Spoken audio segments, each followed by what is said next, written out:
gonna say. Okay, streams up. Here it is. I think the audio is working as well. If you have anything you want to say left, just I'll keep an eye on the chat so I can like pause it or something.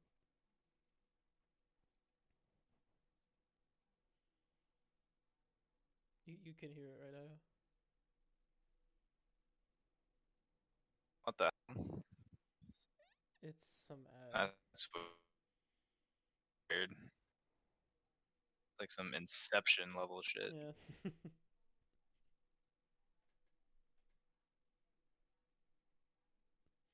This Airbnb. Oh, it's booking.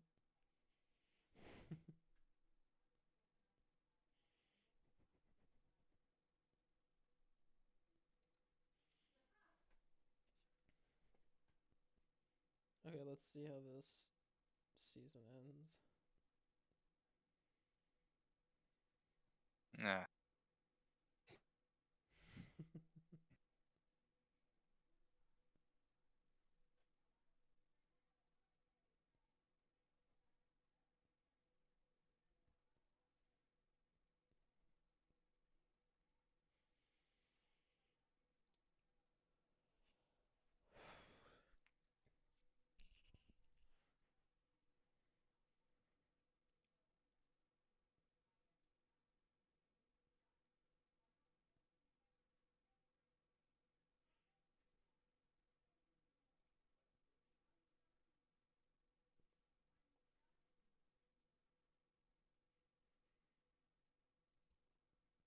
Oh, we're gonna see a seal door now? Jesus.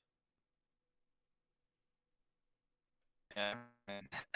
Weird. I haven't seen him in a few. Oh, try talking again for a sec. You sounded like a robot.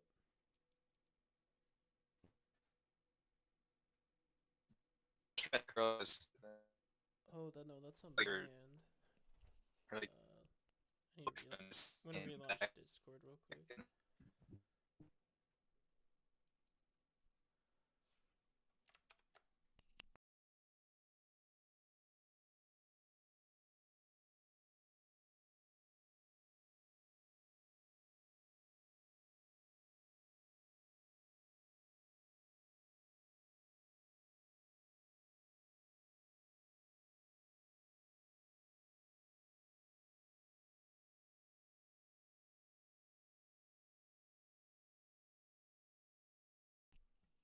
Okay, let's see if this works.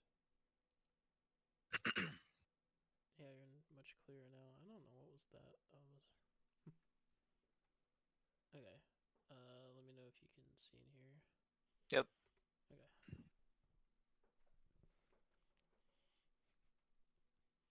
I guess we're getting all the storylines. Hey, I guess we will.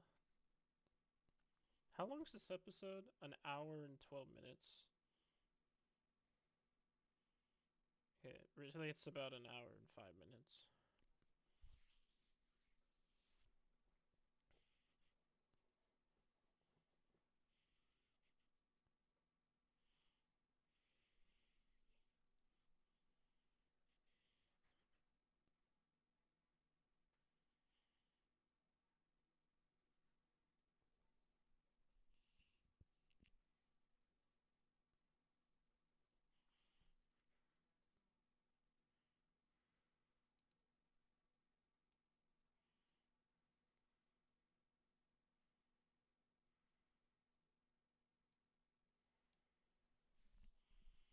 Someone left as a cliffhanger? Yeah, probably left.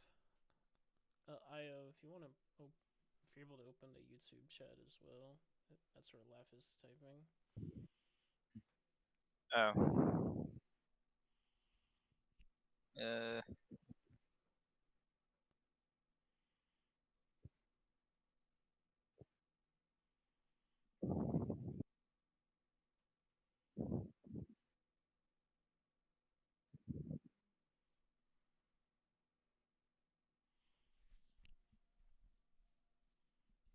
Oh yeah, Adar got a Can ring. you? So when Laugh types something in the YouTube chat, can you like read it out? Okay. Yeah, I Because I can only do have it. one monitor, That's so I fair. can't do the dual screen thing. Okay.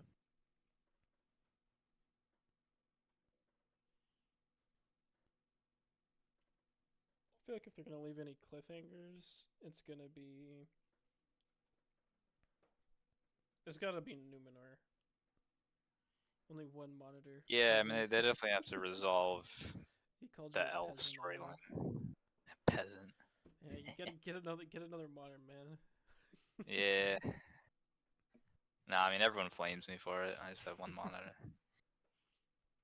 Yeah, I feel like things they have to deal with: dwarves, elves. That's it, really. Yeah, I mean they honestly really should wrap up the Sildur's thing because now he's been stranded for an entire season. I mean, what he's gonna just another season stuck? Yeah, it's Like, fine. Leave Isildur out to dry. I don't care. yeah, yeah, I don't care, but they should probably do something with that. It's like with what they've done with his character, I kind of want him to get the Arondir treatment, but like he's a Isildur, so he can't. Yeah.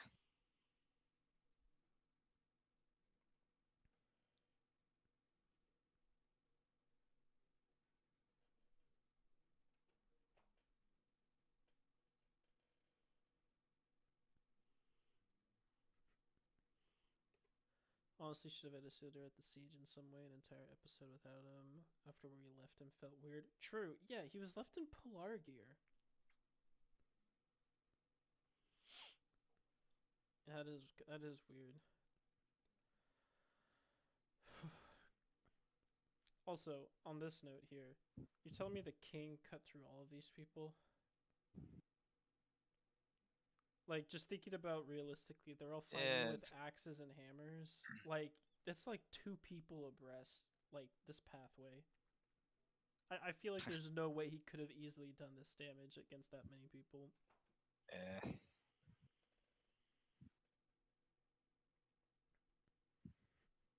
Okay.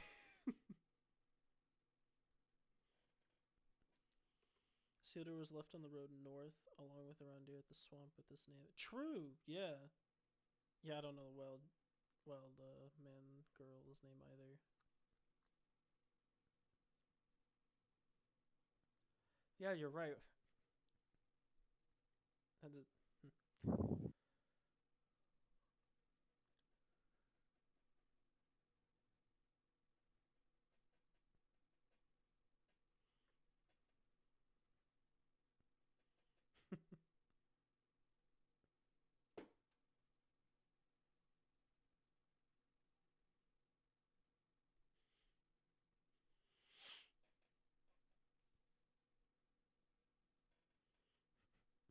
Balrog growls. Okay.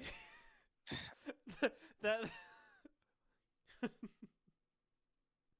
well, that just confirmed it.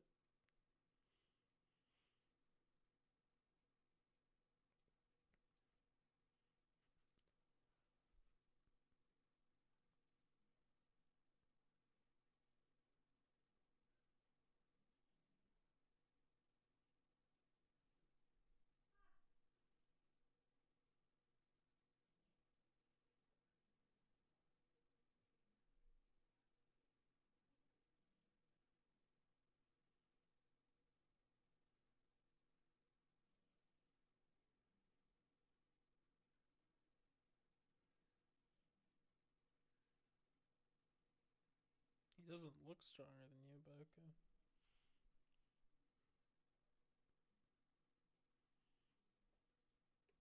I knew we would get a Balrog despite how stupid it is to have it right now. I guess they really wanted to add in everything they can about the dwarves. Timeline be damned. Yeah.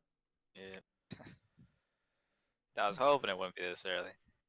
Really, I really was, but mean, timeline be damned was a given when we have two Dirins alive at the same time, anyways.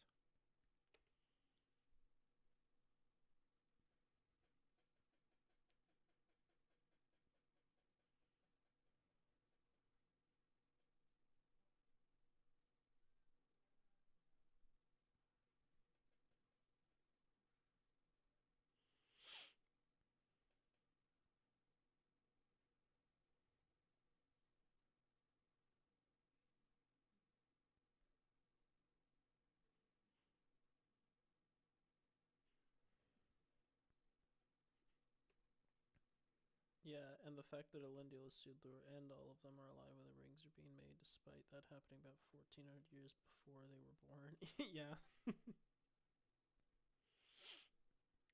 I mean, we know that they contracted for 5 seasons, right? Mm-hmm. I feel like they could have just dedicated season 1 with just the elves, right? Just the elves making of the rings, and like the siege of Eregion starts in the season 1 finale or something. And Yeah, then and then it like definitely yeah. And then like season 2 is the aftermath of that. And then that's when we can and then that's throw in the stranger wizard guy whatever in season 2 and the hobbits, cuz they're not going to interact with any of the other characters anyways except for the wizard guy, the stranger. So just have him there whatever. And then in season 3 have like a time skip. When the show is announced, I hoped it would be an anthology thing, each season dedicated to a specific time period of the Second Age. You know, that's not a bad. Yeah, that wasn't my first thought either, but not. But that's. I feel like that would have been received fairly well as well. But it's like all of the Numenorian characters and uh the And that's also dwarves the and thing. stuff. It's I like you feel like literally could start with all of this with the elves, like you said, the first season, and then so the first season would just be about the elves, a little bit about the dwarves, right? and the rings are And being then made. and then you would introduce Numenor a little bit because they'd help out in some stuff, right? But then like you don't have to introduce the characters; you just have to introduce the places, like Khazad-dûm, some like a couple of the characters, but you don't have to make them into characters, right? And then once you have season 3 through 5, or even 2 through 5, depending on how they do it, will be all the same characters. Like it'll be within one lifetime. Like once you get to Elendil, everyone's alive for Mm-hmm. the rest of it. You know what I mean? So it's like you'd have 3 to 4 seasons, depending on how you do it, with all of the characters. So it's like I don't really know what their whole thing was with the timelines. Like they could have easily done it like this. Yeah, the first 2 seasons should have been with the elves, the making of the rings, the siege of Eregion, all of that. And like But that's the Sauron thing. being Without all those other Sauron. characters, I think they could have even done it in one, and so they would have 4 seasons with everyone. Like because not that much happened. I mean, it's literally Mm-hmm. just the Forging of the Rings and the Siege of Eregion. Like that's basically what happened this season. So they basically accomplished all they needed to accomplish in one season. So they could have just done it in the first. But True. yeah, I'm just saying. I was just saying for 2 seasons, just to yeah, flesh out some of that. Like season 1 is forging the rings. Season 2 is the siege. That way you have plenty of time to actually flesh out a real siege. And like give some time to to elvish characters, give some time to Sauron building up his army in Mordor and all that. Like yeah, so it's like you don't need all of this bullshit Adar stuff. Or I mean, maybe you can. Like you'd have time to do that if you wanted to. yeah, yeah. I Because mean, like I will say Adar's character is incredible and I love it compared to mm, most other things in this show. yeah.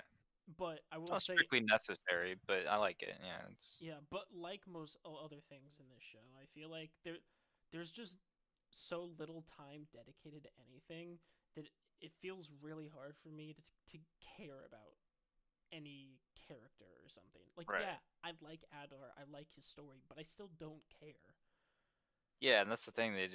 They keep making these excuses for like, oh, it's like we want more time with the characters, but it's like you're not doing anything with the time, or you're still not giving enough time because you're adding all these stupid storyline. It's like so it's kind of they're almost contradicting themselves or their own stated aims in a lot of these things because they're not achieving these aims Mm-hmm. even with the change that they're doing, and it's Bit more yeah, beyond the siege of Rayon. There's the orcs marching up to Mithon, the creation of Revendell, Numenorians showing up as a last second. Yeah, exactly. And you don't even need to have Numenorian characters. You could just have an army of Numenorians show up, have an unnamed captain, or whatever be there, and he's like, "Yo, we were sent from Numenor. We're here to help." Yada yada. Like Yeah, like you it just introduces the country of Numenor. Like that's exactly. kind of it. It doesn't need to be like a whole thing, you know. Yeah, season one end with Siege of Rhuidean. Season two end with the establishment of Rivendell, and the end of that war with the Numenoreans helping. Then time skip for his next season. Yeah, and then exactly. Time skip forward up until Elendil's time, and then pick up right from where we left off here. That way I mean, or you even in the middle of all of that, you could in the middle of all of the season two and stuff, you could be mixing in season one. You could still be mixing in some of this dwarf stuff as well. I mean, I'm not gonna lie. The dwarf stuff I feel is some of their greatest stuff in the show, especially this season. But I almost feel like it's exactly like their whole Hobbit and Stranger storyline. That like I feel like it's where are they trying to go with this? Sure, it's tied in somewhat to the elves. They're making that connection between Elrond and Durin in season one of getting the Mithril to make the rings. Sure, and then them getting the rings and falling into corruption. But like, I feel like everything with the dwarves, they're just leading up to this Balrog thing, and like in the whole grand scheme of things, how does that matter? It doesn't connect to Sauron in any fashion. That's where Numenor is going. That's where the elves are going. I mean, to a degree, we know that's even where the Stranger and the Hobbit storyline is going. Where are we going with the dwarves here? Their story is really cool, but it just exists, and I feel like it doesn't. I don't know where they're going with it. I don't know how it's going to connect in any fashion, and everything they've done with it actually it doesn't even happen in the time period that we're in. So I feel like they're almost just throwing it here just for the sake of having dwarves, just like the Hobbit storyline exists for the sake of having hobbits. It doesn't connect, but I'm sure they're going to use it as a set to get them involved in the War of the Last Alliance. Probably, yeah, I could see that happening. Do you have anything to that, Io? No, I mean you said it. Pretty much covered it. Kind of the same thing we've been harping on the show for a while. How are they gonna get it to connect? Are they just gonna have this Balrog? I mean, we all know the Balrog destroys the king, the Khazad Dûm. I I mean, mean, it's they're just gonna be they'll ref. they'll make up other reasons How and are they'll make up other how things. are dwarves that are refugees gonna help out in the war of the Last Alliance? Like, in my opinion, that's even less of a reason to get involved, is because you're refugees.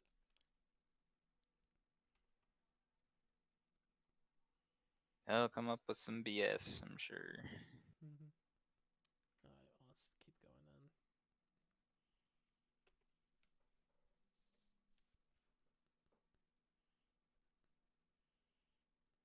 So, what exactly is that mining tool, anyways? It's just a battering ram.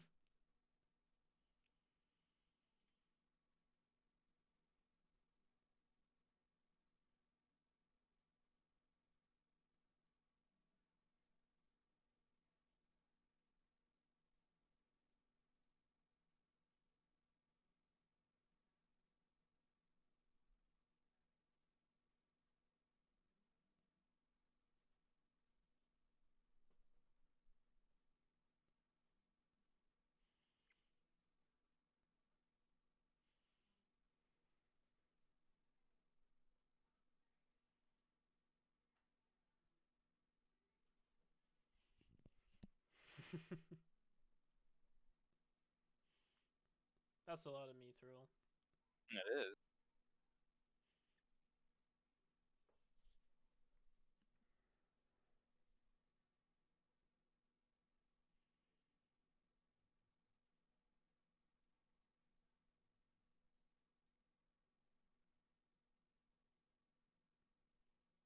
Seems like a lot of mithril. Maybe they can make Ziggelberg. True. It might just barely be enough to make it.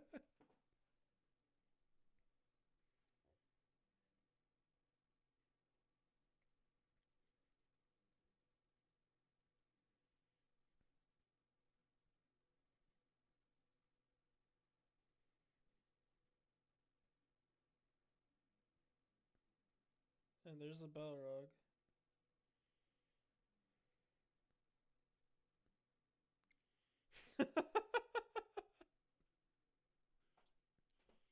Wait, you're telling me that whip did drag him? What's the point of wrapping around his foot?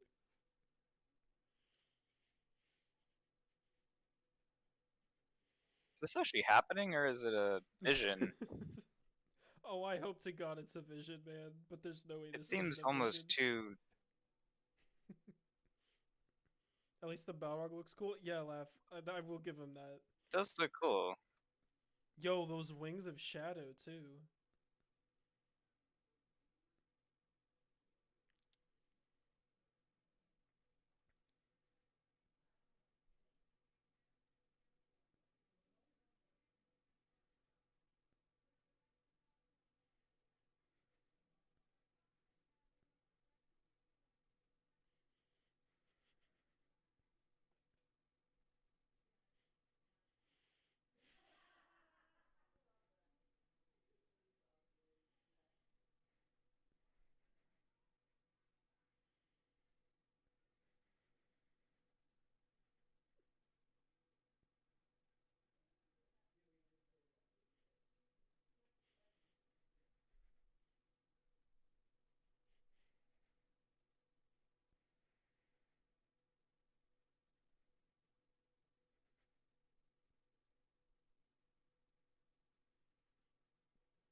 Oh, now Deesa's here. Yo, that's a cool shot. It is.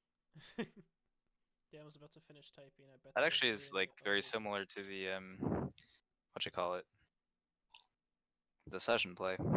Oh yeah, Basically, what I was gonna say the same. Damn, I was about to finish typing. I bet they have during the elder throw his ring and jump in there for the heck of it. Show beat me to my own stupid predictions.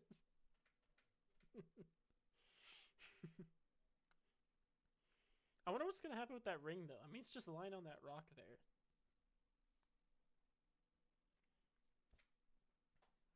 Because what happened to the rings again? They were all consumed by dragons, right? well, they're not gonna. Yeah, they're ignore that. Sure, but yeah. Were they all consumed by dragons? Well, not all of them. They were reclaimed by Sauron, a few of them, and then Okay, dragons three by got the Sauron, the rest. others by dragons. Gotcha. Yeah, I'm curious to see what happens to this ring then. I will. This is a pretty cool shot though. And is this canon? I mean, I know this is how the session play in Lotro works. Well, Did during the did sixth, it does die to the Balrog. So this during the third is kind of taking the place of during the sixth. three, including But Durin's ring, were recovered by Sauron? Okay, so assumedly this ring somehow will get back to Sauron. You said Durin the sixth died fighting the Balrog, but did he fight? yeah, yeah, he fights the Balrog. I mean, it happens just like it does in the session play, or not just like, but it just Oh, the it session was play. like the session play. Okay, Yeah, I mean, he because fights it. I know the raid. Die. I know there's a raid. I mean, I know you didn't do it, Io, but there's the Battle of Azembles, whatever. I can't pronounce that. Mm. Where Yeah, so the no, sorry. Yeah, there's a raid there. Where it even goes back further in time of the dwarves escaping Khazad-dûm out of the East Gate. They're getting chased out by the Balrog, and the raid is you uh slowing down the Balrog while the prince, I forget his name, is I think it's escaping. 9. Yeah. Yeah, that's it. That's the name. Okay. Yeah, while Prince Nine is getting the rest of the dwarves out. I wasn't sure though if Durin died there or was it also the session play. Yeah, not sure. Although technically, there is like a year gap, I think, between when the Balrog's unearthed and when they actually like have to flee Moria. Because 9, like when you look at the Dolven view, or not the Dolven view, the uh, The first hall. Doran's Threshold, whatever, is that the first area, Doran's Threshold? Yeah. And you look at like Nine's Palace, like that's, I think he ruled from there because of that or something. You look at like one of the descriptions of like Nine's Palace, and it said something like that. He ruled there until, or between the Balrog and Mm-hmm. the fleeing of Moria. I don't know. During So the yes, six theoretically there dies was the some time. Balrog, but I don't think it was an epic showdown. 9 also dies the Balrog. It's his son Thrain that goes on to lead the Durin's folk, the one that founded Erebor. Oh.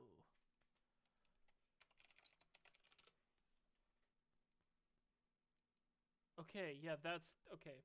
Because I remember in the raid, you're literally the raid is fighting your way down the first hall. Uh, and of the second and first halls. Uh, and you start out with a bunch of dwarven soldiers, and Nain is there, and I thought, or at least whoever the king was there, and their son, and the king tells his son to take the rest of the dwarves and escape while he stays and holds them back and dies. That's where I was getting confused. Okay, so that makes sense. I mean, laugh. You said that. If I'm remembering correctly.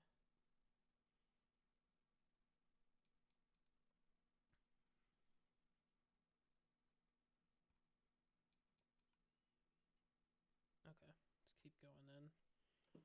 Oh, this is a wait. Who's that? Oh, I thought they had someone voicing the Balrog. That's funny. Shot's pretty cool. Yeah, he did go out like a badass. Okay, the legs didn't need to be spread like that though.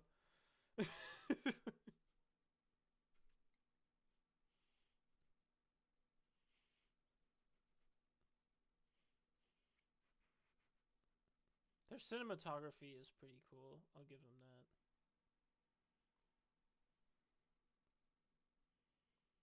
So maybe that locks the Balrog back in there for a while. I don't know. I mean, that isn't that how that happened in the session play as well? We mine, they find it, and then Durin goes in and sacrifices himself for us to close the opening behind him. Yeah, that doesn't Not that work. that'll really help anything.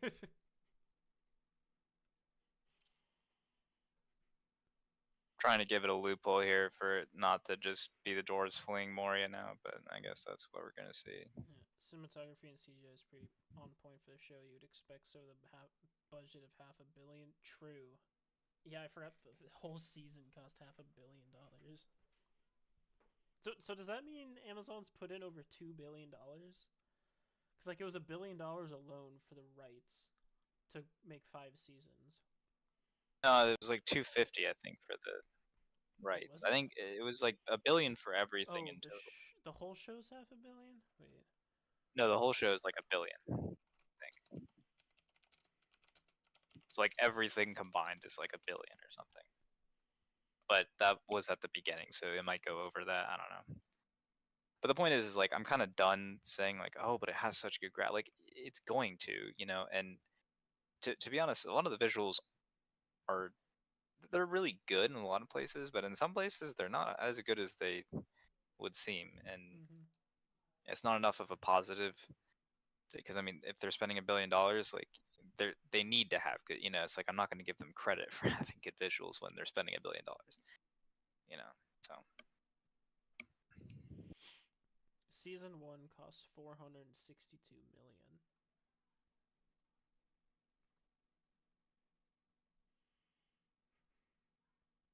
They've budgeted about 58 million per episode, and it was 250 to get the rights. So it'll be over $1 billion once all 5 seasons are done. Gotcha.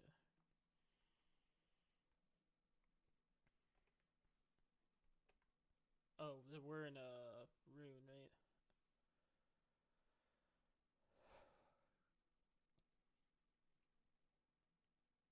Wait, I thought this guy was in a forest.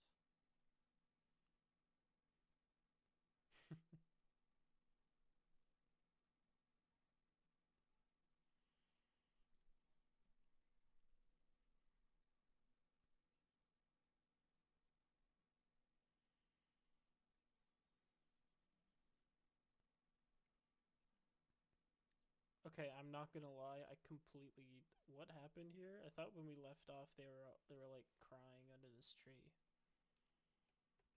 We last saw him with Tom amid a field of dead trees. Okay. Where did we last leave the hobbits? Or excuse me, the Harfoots in the stores. Do you remember, Io? I do not.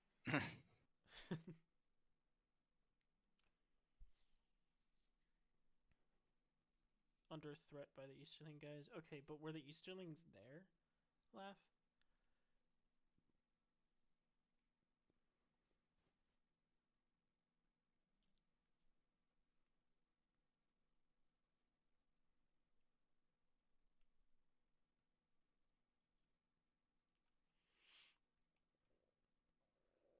Yeah, they pulled a sword and threatened to kill everyone unless they gave up the Harfoots. Oh, okay.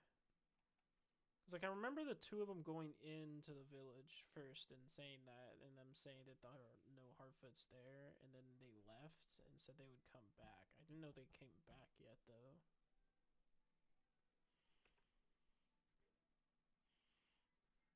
Stupid romance subplot. Yeah, I remember that.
Wait, I didn't know.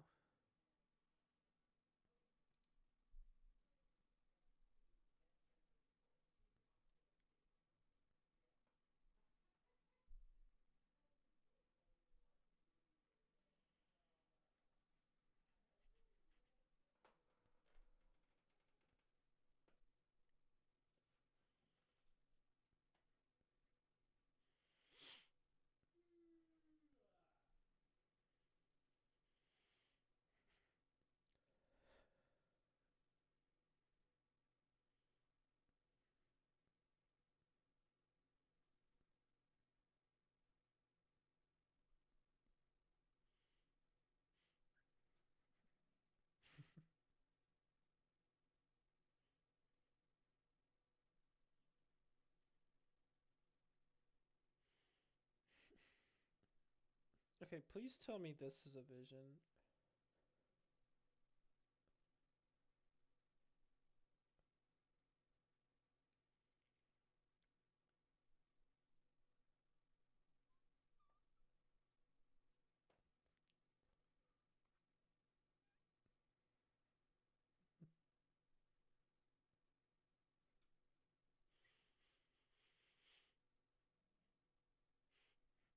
Well, there goes the coolest looking guys on the show.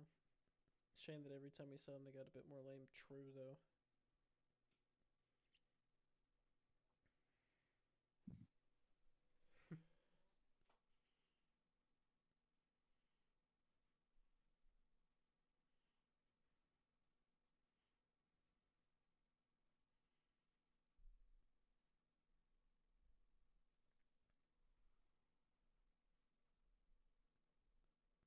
So this guy was convinced to come here by Gandalf. Which wizard does that make him? It seems like they're trying to make him Saruman, but I mean, he could be a blue wizard.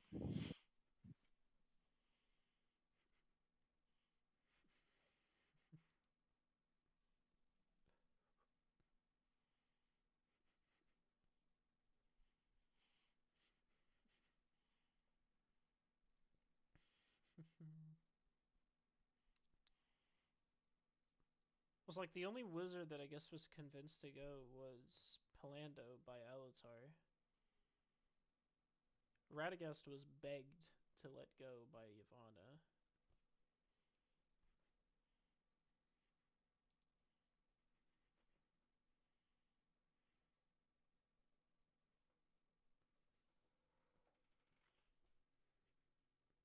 So we have a bunch of random dead hobbits.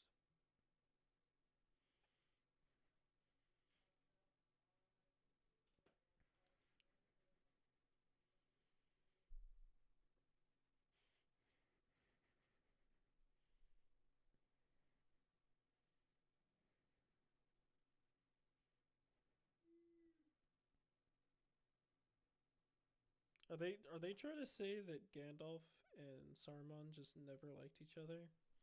Because I mean, at least in the Peter Jackson movies, like that's kind of the case. Like the first time we see Saruman in the Lord of the Rings is when he betrays Gandalf, and in the But I Hobbit, mean, Gandalf went there in the first place, so it's like there's obviously some respect there. Here, it's like they're just at odds from the very beginning. If that is Saruman, so that's not right. mm-hmm. Yeah, but like think about like that person. Think about the average person that doesn't know. In the Lord of the Rings movies, Saruman's betrayed from the beginning, so he's always been bad.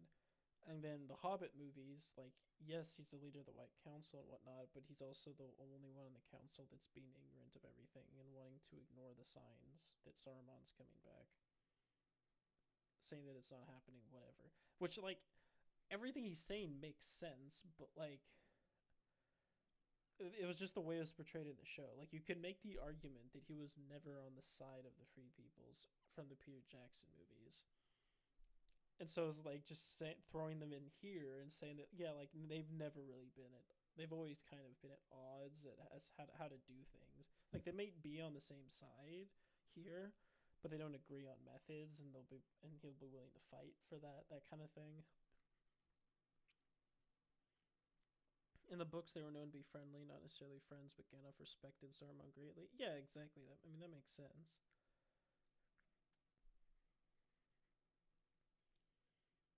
But I'm just saying that I could see him being Saruman here, and them just trying to maintain, I guess, the status quo for the average person that just because I would say the average person that watches this show and the movies, whatever, they haven't read the books.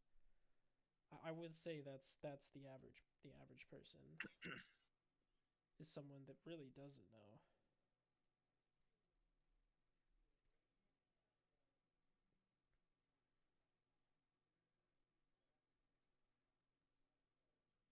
The movies, that makes perfect sense. Saruman by that point knew that Saruman was back and wanted everyone to leave him alone so he could reveal where the ring was so Saruman could take it. Yeah, okay. So I'm a little wrong. But I mean that's what I'm saying. It's like in the movies he was never portrayed to be like he's always been watching out for himself, being extremely selfish and wanting and like just his way, the highway, whatever. Not really agreeing with everybody else. And I could see them trying to do that here. Even though whether that's right or wrong, whatever. But just maintaining what people know since I mean they've already changed so many other things.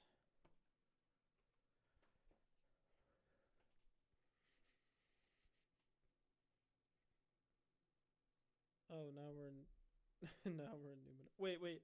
Is this the Council of Numenor?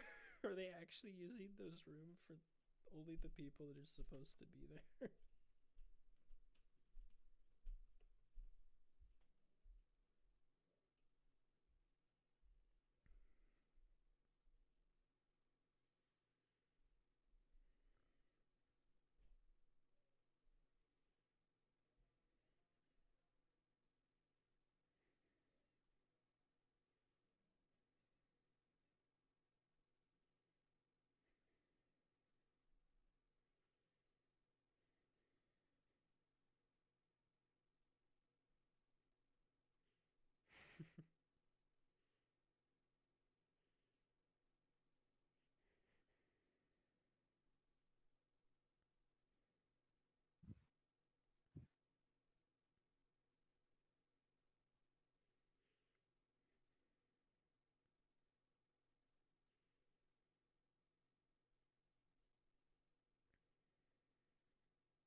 So wait, he looked into a Palantir and saw Halbrand, and this what happened? I'm confused. Yeah, I don't know what the logic there was, but It was like the last time we saw them, the Muriel was proclaimed queen by the sea, and then Farazan looked into a Palantir and saw Halbrand.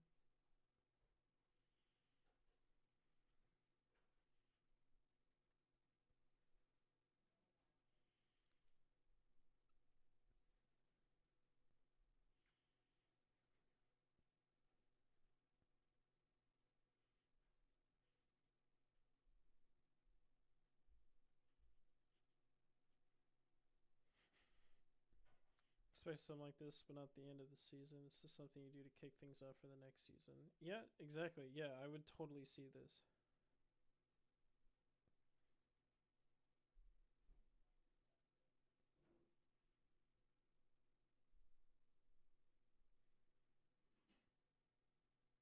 Yeah, this would totally make sense to open the next season with.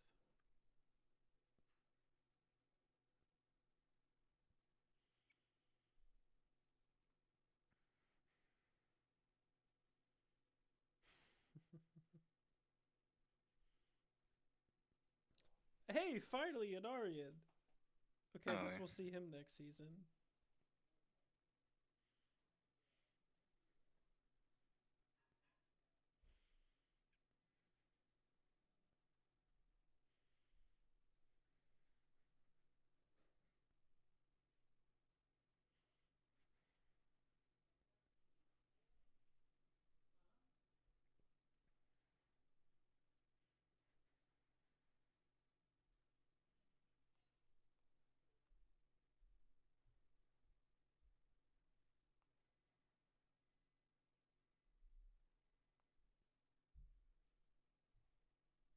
Are you kidding me?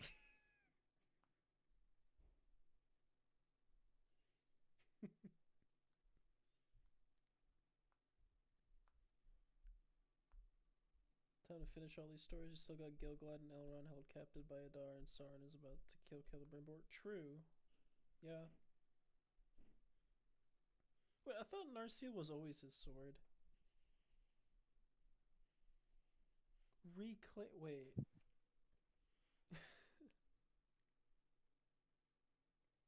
So there is this not Aragorn's story in the movies? basically. What?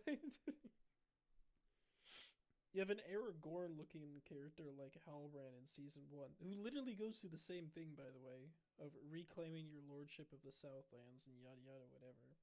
And now we're once again having Aragorn's actual ancestor with Aragorn's actual sword doing the same thing now. Like, why? What's the point of this? I mean, he was already a lord, right? We went over that. Yeah, Yeah. he was Okay. already Lord.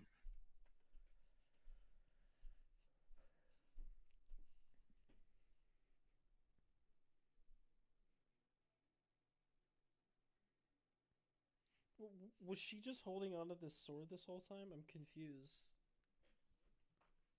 Should have always been his sword. It was passed down the royal line of Numenor until it ended up with him. He's in direct descendant of Elros. Yeah, true. That was never explained in the show either. How he is a direct descendant as well.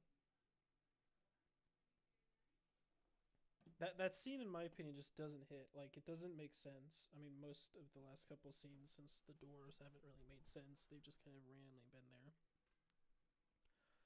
Especially since the last episode ended at the siege. Uh, But yeah, it's like that sword just lying there is really random. Might be hinting at Elendilvina's descent, but with him not knowing his lineage, which is stupid. Yeah, I would agree.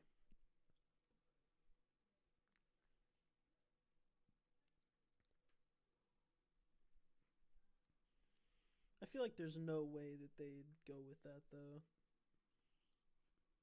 Like him being like reluctant to become a lord again kind of bullshit. Like that's stupid enough.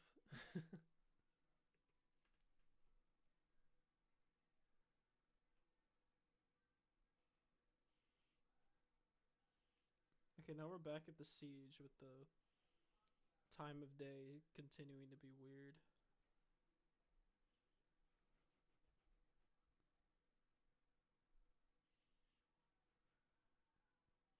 They really stopped firing those catapults. The walls are already breached. Yeah, exactly.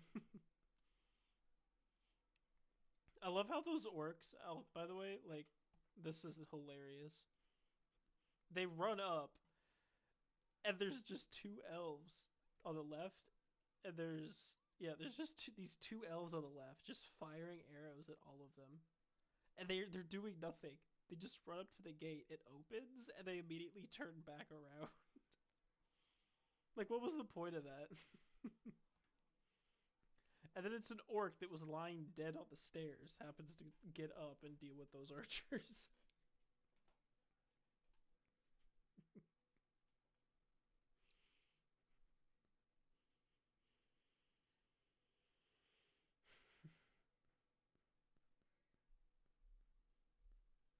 What is this elf doing?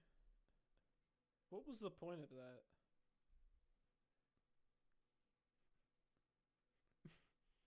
Those orcs are crack shots. If only the elves were as good as them, the battle would be over.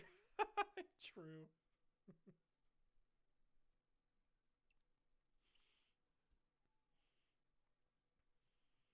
Yo, wait. That orc that pinned that woman to this pillar, he didn't even try to kill her. He just grabbed her and held a knife to her throat.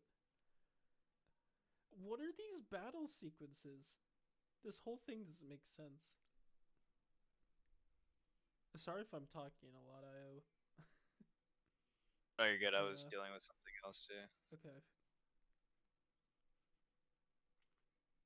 And now we just skip past it all? That was Guess a those complete. those Those two dwarf mi- tunnels. those 2 minutes were a complete waste.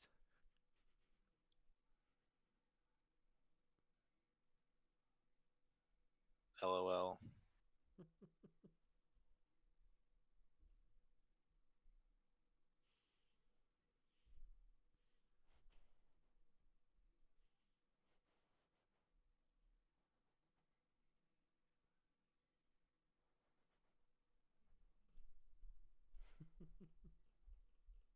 You could also just kill all of them and take the rings, but Yeah, it's possible.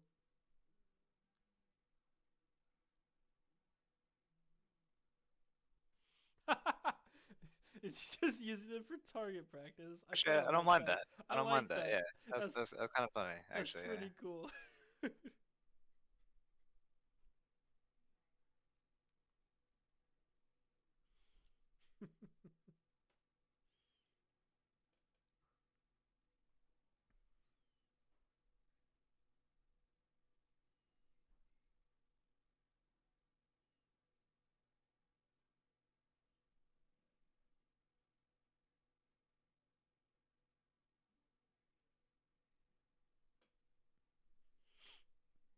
It works. Sauron is vindictive and tortures Celebrimbor in the books to get information of where the rings are.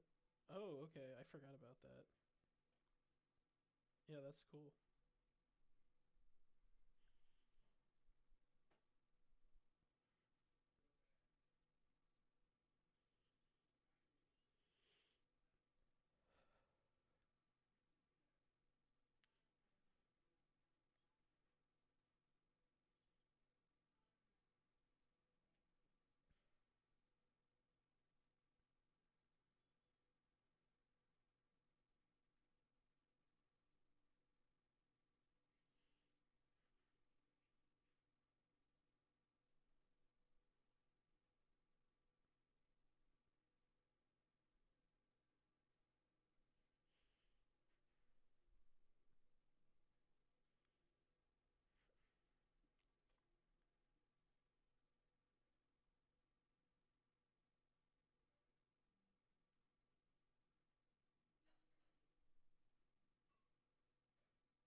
There's no way he would be able to stand and.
Pretty good scene. Yeah, I would agree.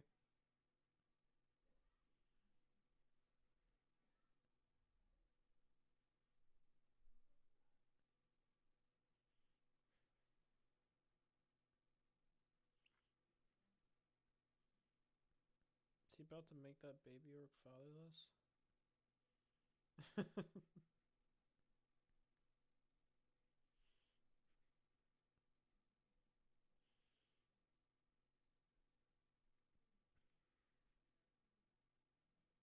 Okay.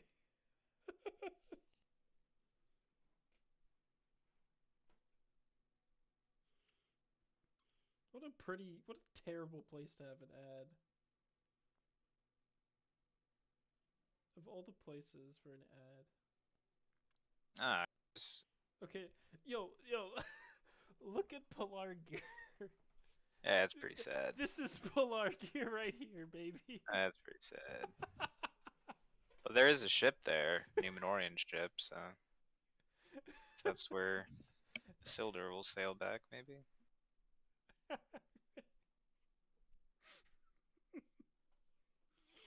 I would assume so. Ah, yes, Polar Gear, the pathetic crumbling stone walls of Polar Gear. Yep. Not even a wall. It's just a. Oh, there's a tower. There's a tower.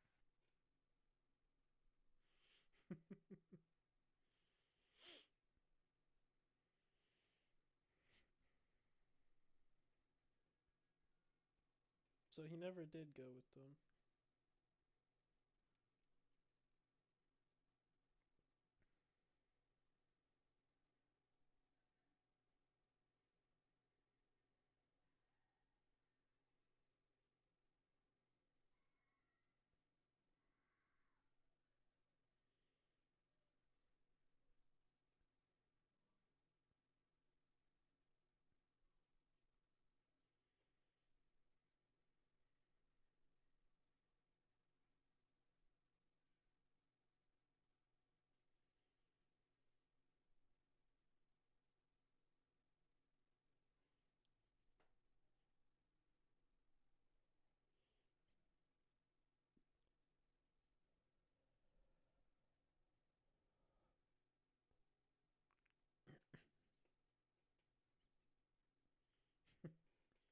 I thought we saw the last of this character.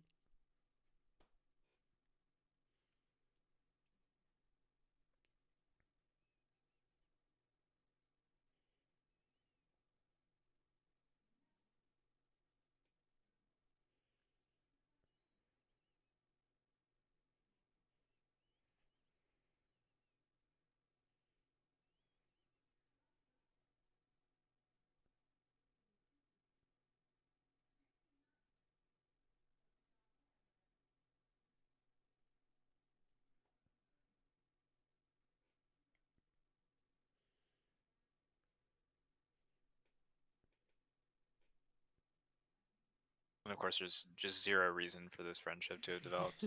Yeah, you're right. Like, there's like no screen time with this friendship developing. and they're hugging. Great. They were acquaintances, then they hated each other for a second there. Yeah, and then like it was just never resolved. Like just time passed, and it's like, oh. Unearned, they barely talked to each other. They only led him to those camps in the woods and then got captured by ants. Yeah, exactly.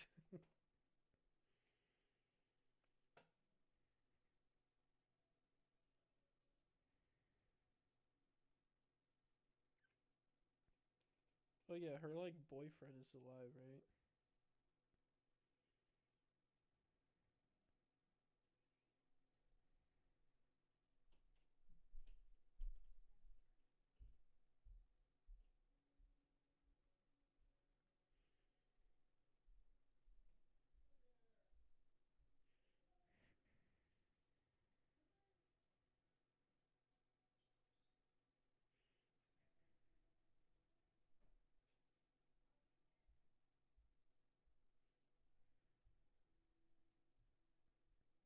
Yo, more romance. Wait, was he with a non-Numenorian girl? No. Okay.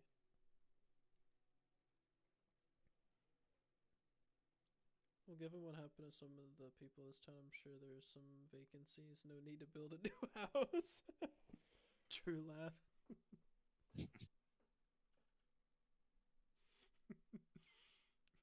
And there's probably still some ruins, anyways, of what's left of Pelargir.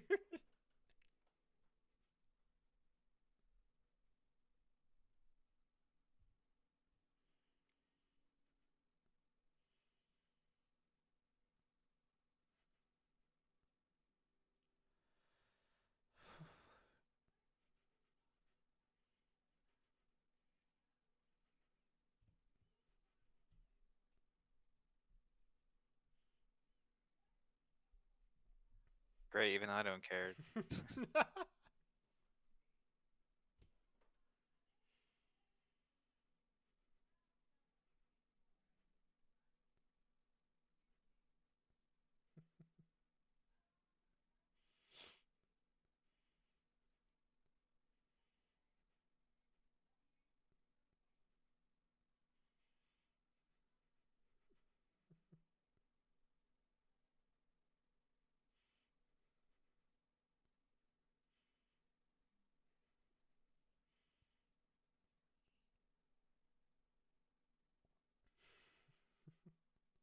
Let's play ruins of towers. I'm sure you could rebuild those instead of destroying some houses. True.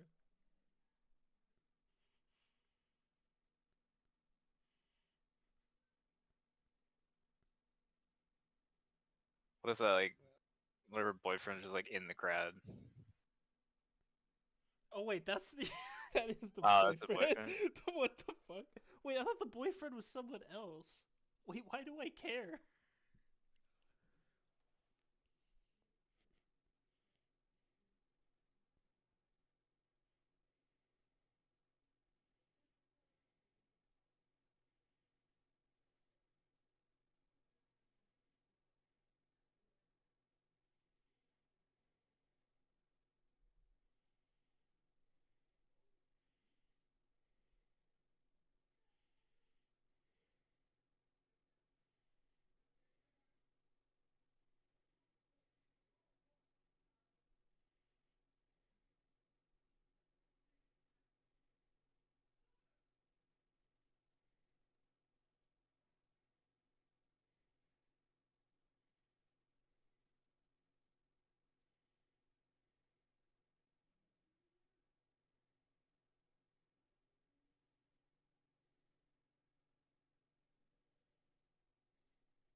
Hey, at least he'll bring jobs to Pelargir. Maybe spruce the place up a bit.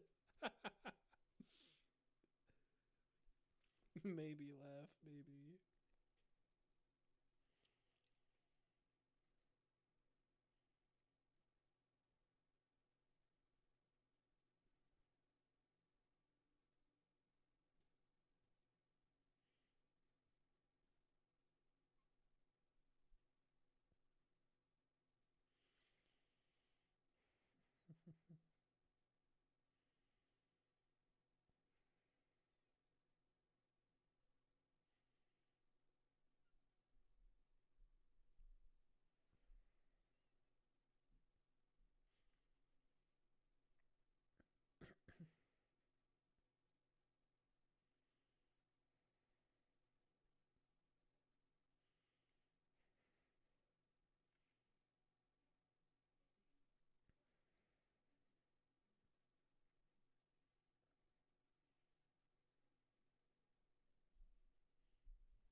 I feel like that's just not true, but okay.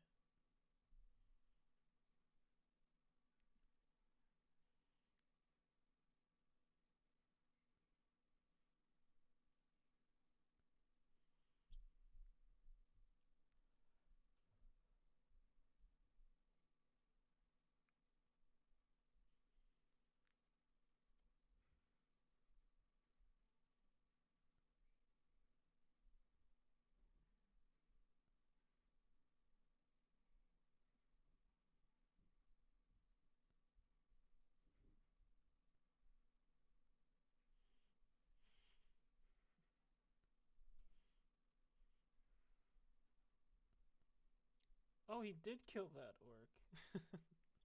Adder just giving up the ring like that is so stupid. We already shown the corrupting, enticing nature of the rings. He should have been hesitant to give it up. Yeah.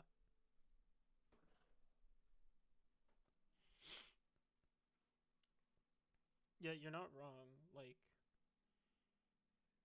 dude, Adar would have to be like on par in power of with like Tom to do that. I feel like.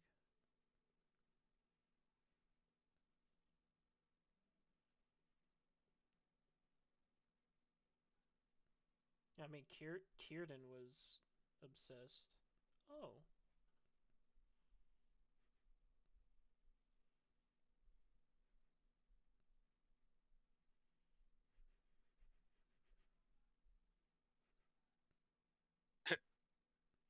wait. Right Okay, then. I need to roll this back. I was reading. Why? What happened here?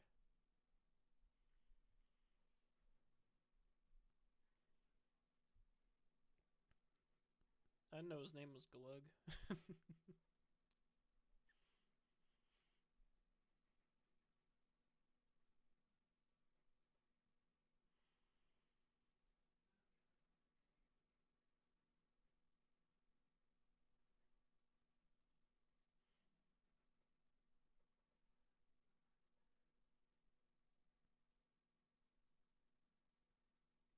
I support this. They were getting all too chummy with the orcs, and for a second there, I thought they were gonna have Galadriel try to heal that guy, and I was like, nah, nah, nah. So yeah, good. Fair enough. Yeah. That's Laugh says, "Alright, I guess they had to get rid of Adar somehow, but having it be his right hand orc feels even worse. Should have been the other orcs there leading his corpse back, stabbing Adar. Yeah. Well, I feel like they wanted to go for a whole like Caesar moment, right? I mean, that's basically what's happening here.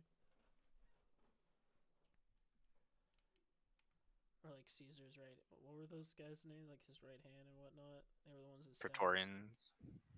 Yeah, but like his good friends, like they were Oh, the like ones. Brutus and Yeah, Cassius. And it's stuff. like they stabbed him first, and then the rest of the senators or whatnot.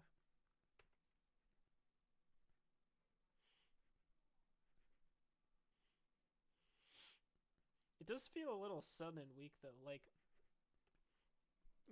the last we saw, Sauron was with the orcs, and they were staring at each other. They said hi basically, and then in the next time we see any of those associated characters, it's the orcs killing Adar. I feel like we missed the Yeah, that's the show in general. corruption. We True. missed everything in this show. We missed the friendship between characters, the connections. It's just this show doesn't know how to actually like build up anything. They just jump. I feel like this episode has more endings than Return of the King. Like the book, or like they're going for that. Cause like I feel like that conversion of the orcs to Sauron's side is so important, no? And we just missed that. Yeah. Like that's been a looming question basically over this whole season. We needed some conversation between Sauron and the orcs showing him that Adar's lost his way somehow. We already saw the seeds of that in the last episode. They should have used that. Exactly. It's like we've had the looming question of how are the orcs gonna go on Sauron's side. Yeah, I just want their Game of Thrones moment, but the stupid thing is that doesn't make Game of Thrones a good story. Mm-hmm. Game of Thrones has a good story, and they also have all these, Game of Thrones moments. But like they're trying to replicate the good story of Game of Thrones with these Game of Thrones moments, and like that's not what makes it a good story. So it's like they Yeah. need to cut this shit out. I don't This know. is I feel like that's pick not what made it a literally good story. any scene we, literally everything from the doors because that was cool. That was fine. But every scene since then, outside of like the Celebrimbor stuff and sure the Galadriel stuff, get rid of all of it. Why did we need that? Why did we need everything that happened to Isildur inside that little shack? Like that was like 3-4 minutes of screen time that just didn't need to be there. We could have opened up with the Numenorians arriving in Pelargir and Isildur meeting them on the docks, like that scene. The runtime, the screen time they had for that inside that shack where he talks with Theo for no reason and then kisses that random girl, like cut that out, and now you have 3 to 4 minutes of dialogue between Sauron and these orcs. It's disjointed storytelling, plenty of entire scenes missing. Remember when we left Farazan in the throne room with the eagle, and the next time we see him, he's already king, no coronation? True. Yeah, this isn't the first time they've done that. I just feel like this is the most egregious of everything. It's just, it's one of the biggest story points, at least, that's been hanging over this entire season. Is how are the orcs going to turn? We just haven't seen that.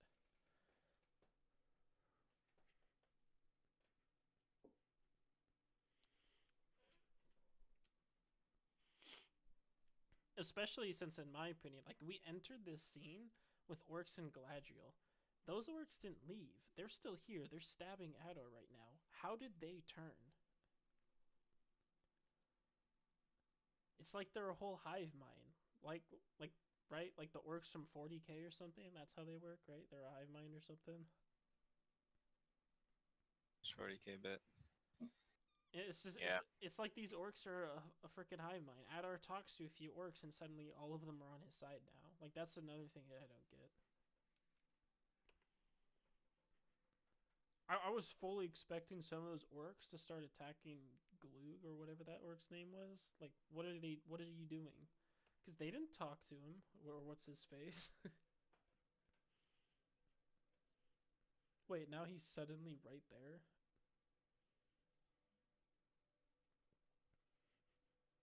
How did he get here? I'm so confused.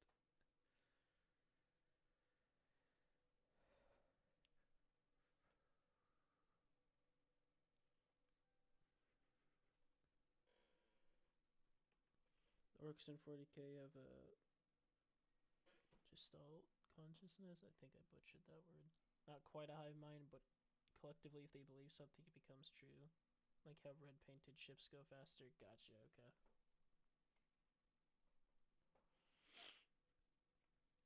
Dude, the more this scene drags on, the more confused I get. I thought it was fine at the start, but like things are just starting to get weird.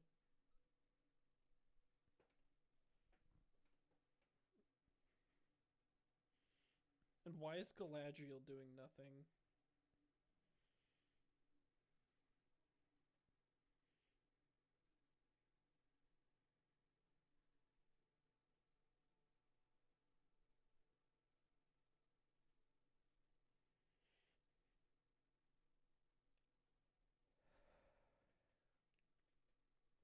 Galadriel's still watching when she should have started booking it in the opposite direction immediately. Yeah. Or how about anything? How about even just attacking Sauron while his back is to her?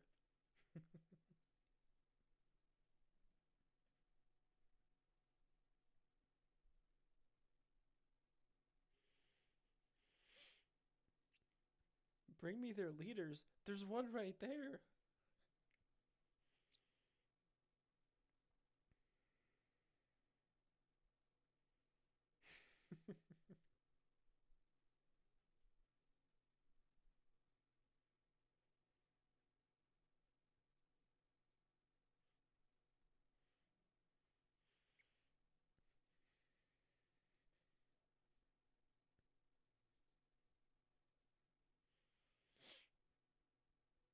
How about we don't quote Bilbo? That'd be appreciated.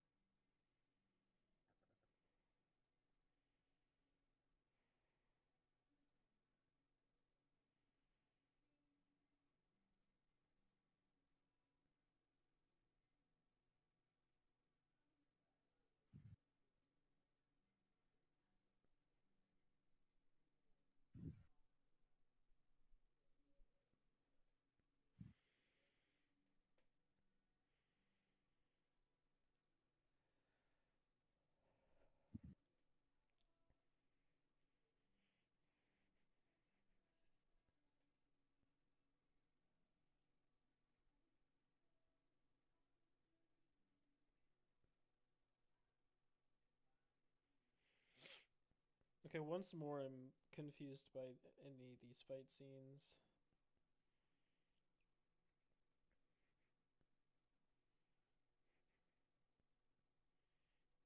You know, I would have assumed that one of the first things they took from Gilgalad would have been the ring on his hand.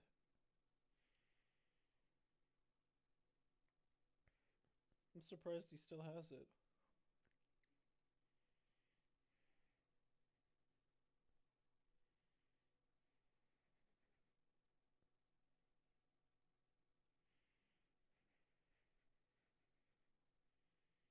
Really, really. And you think Really, Elrond? explaining that to an orc is really There's no way to be taking so that stupid? seriously. You're just making it more reason to want to board.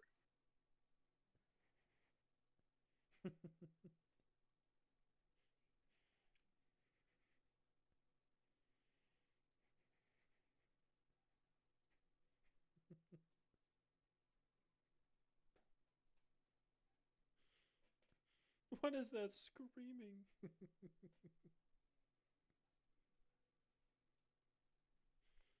How's he alive? He's not a What? leader. Kill him. Kill Aradir. Yeah, he's not a leader.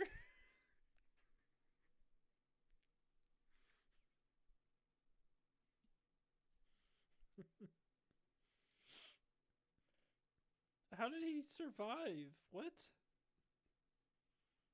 Okay, back to pointless duel, but why did we even Wait, I just want to recap. We interrupted this pointless duel for Elrond to yell at an orc about elvish knowledge, right? And then they get beat up a little bit, and now we're back to the duel. That's what happened, right? That's pretty much what happened. Okay, just making sure I'm understanding things.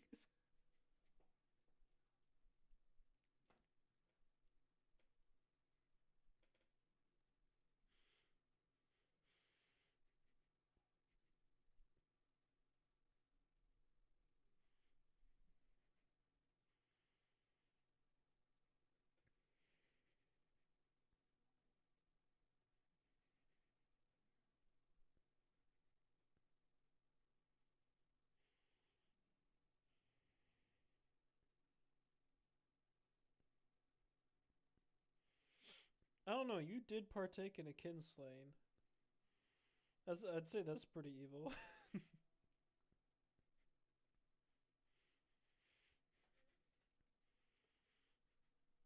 They underutilized Gilgalad. That scene with them pausing the battle to talk should have been him at the table with Elrond right behind him instead of the other elf. Can keep the rest the same. Yeah, exactly. You know, the leader of all the elves should have a way more important role. Makes Gilgalad feel like a very unimportant character and he's barely used. Yeah, exactly.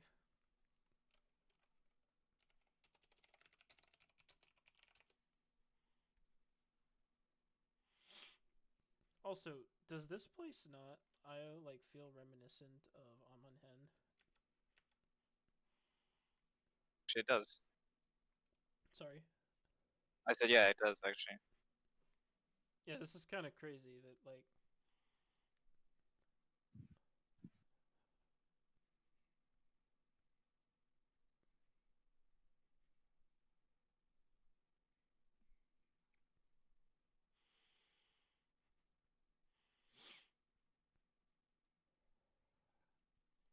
wait, where are they by the way? Why are there ruins just outside of the city of Eregion? Excuse me, outside of the city. That city isn't called Eregion, but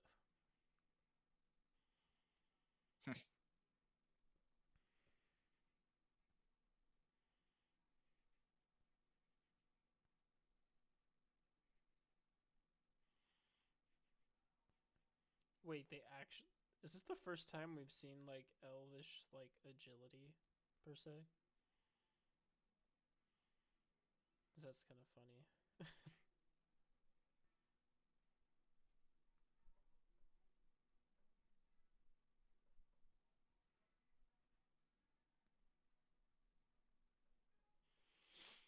Seen Legolas do crazy shit before. Yeah, but I mean in this show, I feel like we always see Legolas do crazy shit.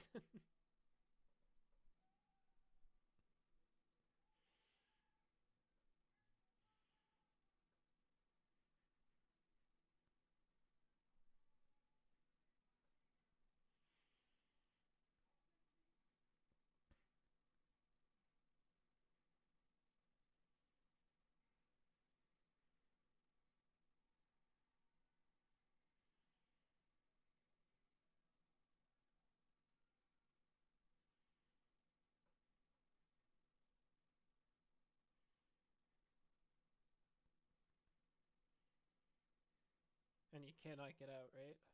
That's how that goes. Yeah, I Right. guess that's that line. We Didn't even, cannot get out. even realize that.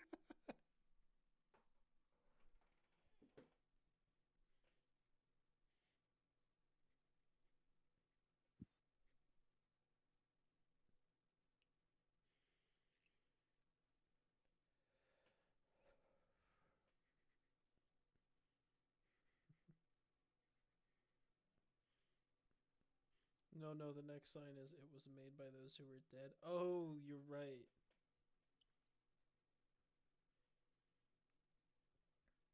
Wait, that's her heart, right?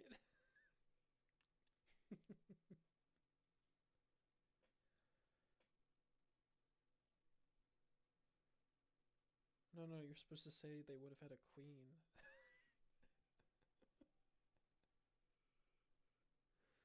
Not terrible, but beautiful, or something like that.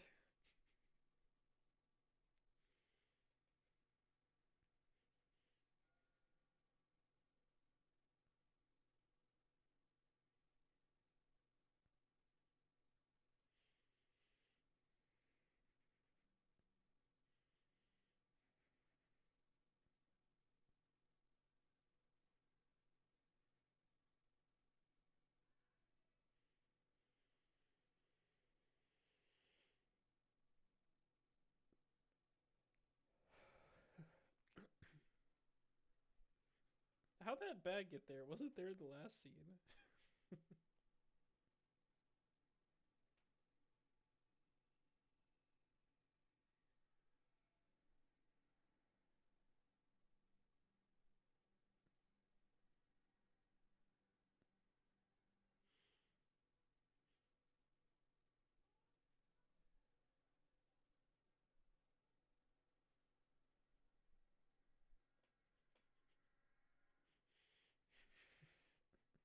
Okay, the dwarves are here, but they don't they have a Balrog to deal with?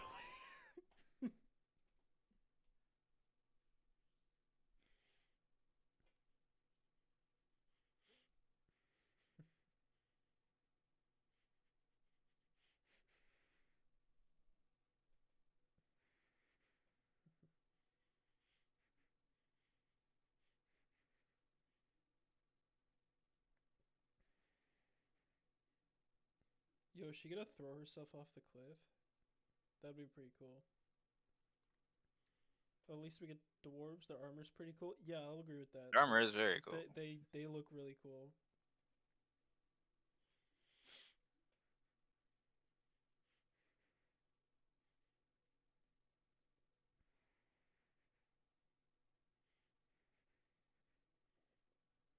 What are we watching right now?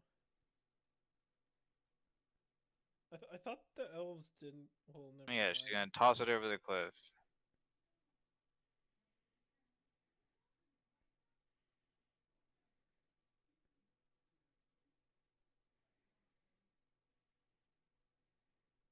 Oh, she is jumping off the cliff. Okay, please die.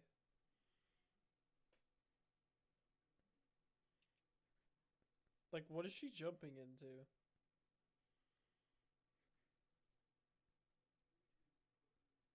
A tree. That would hurt, would it not?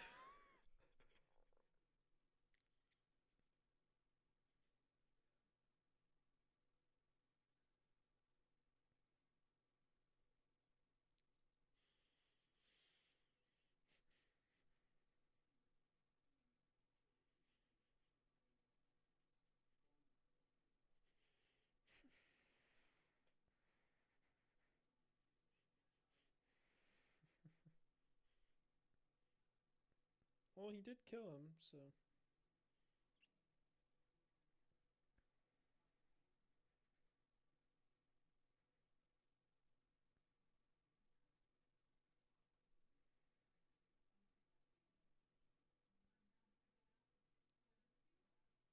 Dude, what?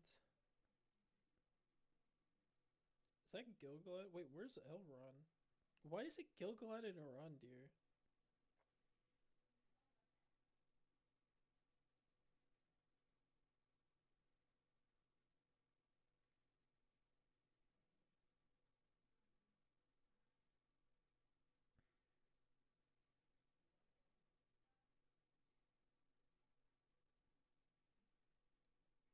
God damn, I was really hoping Arondir died last time. Yeah, me too. He should have died, no? Like, he was like a pit cushion or something. Also, was Gilgalad a healer? Like, I thought that was always Elrond's shtick. I might be able to do some shit.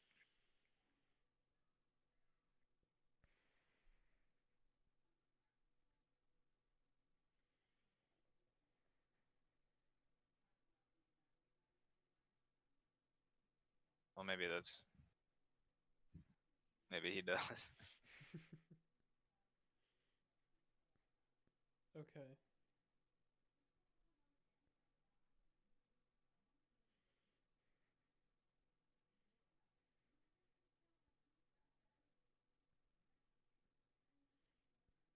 Still the wrong ring, though, bro. You can't use that one.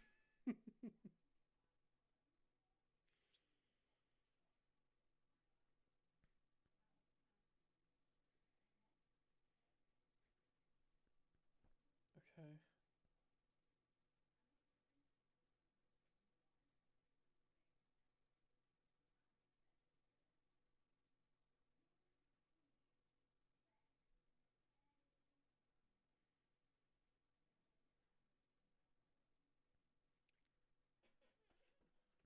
In the books, this is when Gilgalad gives up one of the rings to Elrond after the fall of Rhiannon and the founding of Rivendell. Still the wrong ring, though. Yeah, exactly.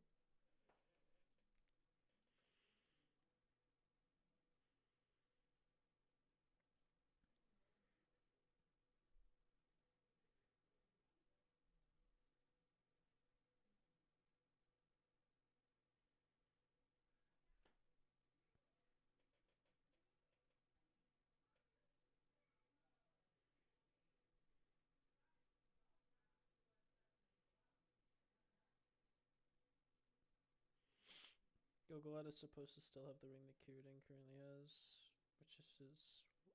We still haven't seen him in the aftermath. Yeah, exactly. I wanted to bring that up as well.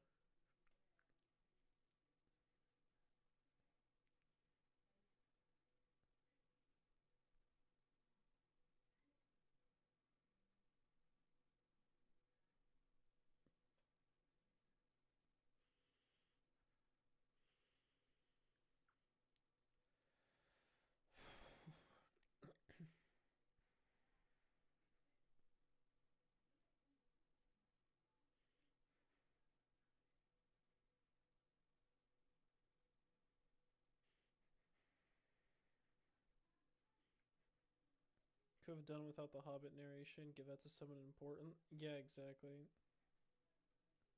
Good, she didn't leave. Thank God.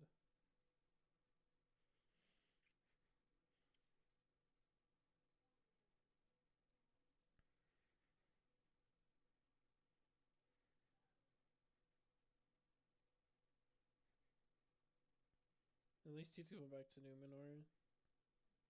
That's good.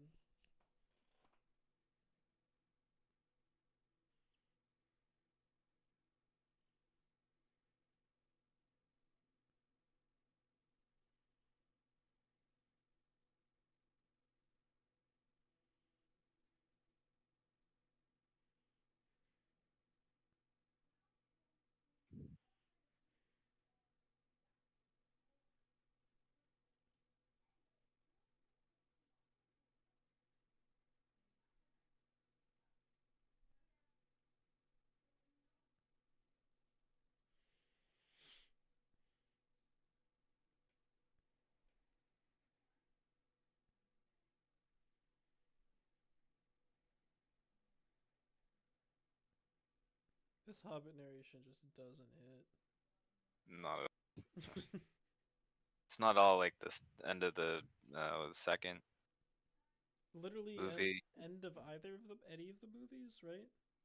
Like we Well, most so the end of the second one where they're doing like the Ents and the ends of Helm's Deep and the you know Osgiliath, like when they and then Sam's doing his narration. That's like what this mirrors most. hmm But it does not help, or it does not hit, like you said. Sam's had some decent narration at the end of every movie, to be honest. Like when he almost drowns himself in the Fellowship, Yeah, that's true. the multitude of times in the Two Towers, and then obviously every time he spoke around Mount Doom, before and after.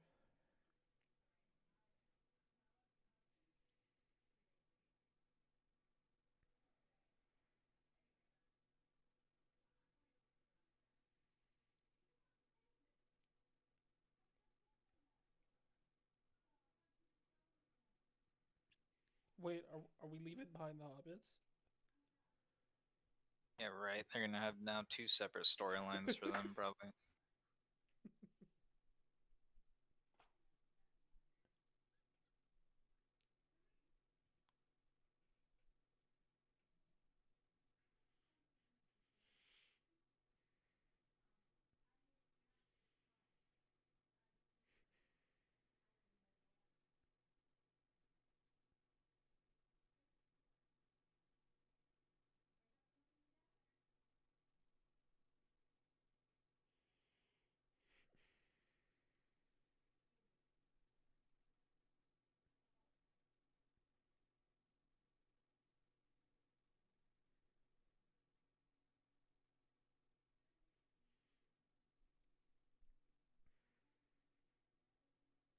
Yo, is this where he gets his staff? Okay. Well, Of that course. was a little on the nose of me.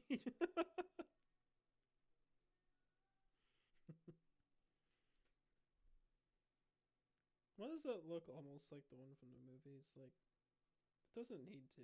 Jesus. this means we get no hobbits or just less of them next season, then great. But knowing this show, we're gonna get half of an episode dedicated to the stupid romance. Yeah, you're probably right, Lav.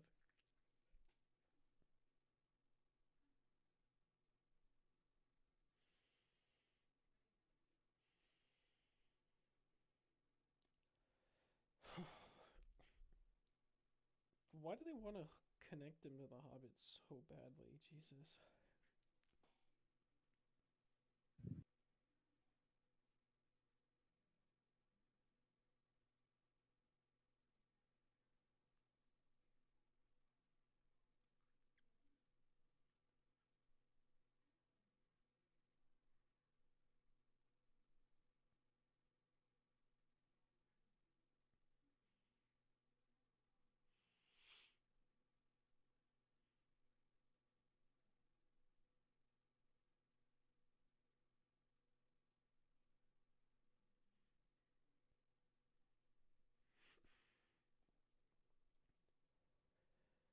Very nice of that tree branch to carve itself, debark, and sand itself to a nice finish. Just forget them.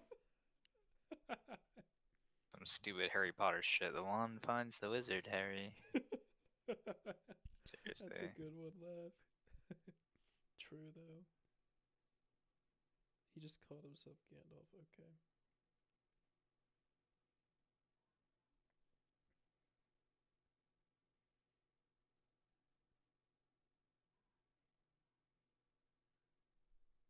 Just needs John Hurt narrating to really complete the scene.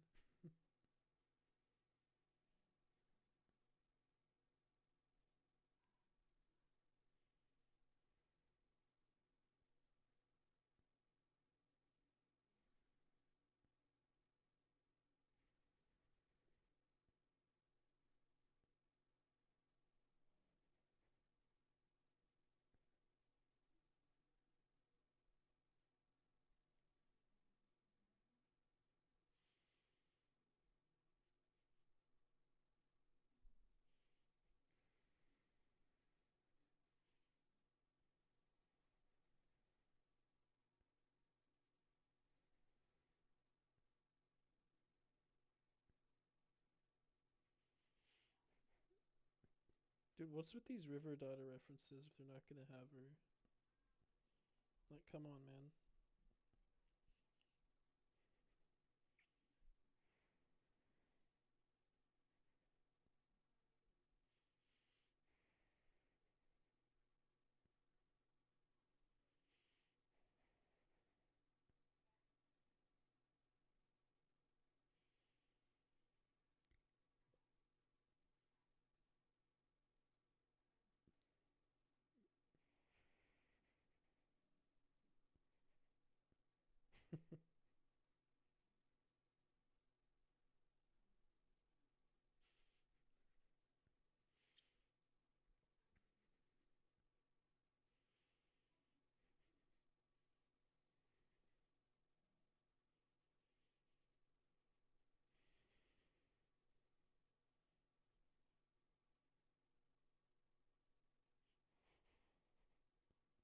It's a bit of a.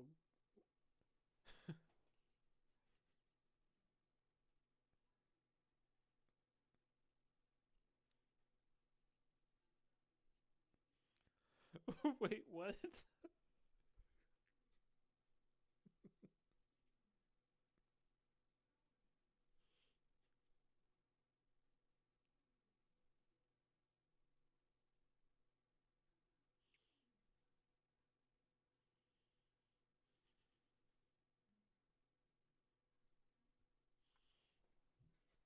Wait, wait. So they just randomly referenced Rivendell. So I guess that'll be at the start of next season. Uh, Also, why would he not be his preferred heir, and why have we not heard about him having any siblings until now? Yeah, it just seems That like extra they random they're shit to needing have more to dwarves. yeah.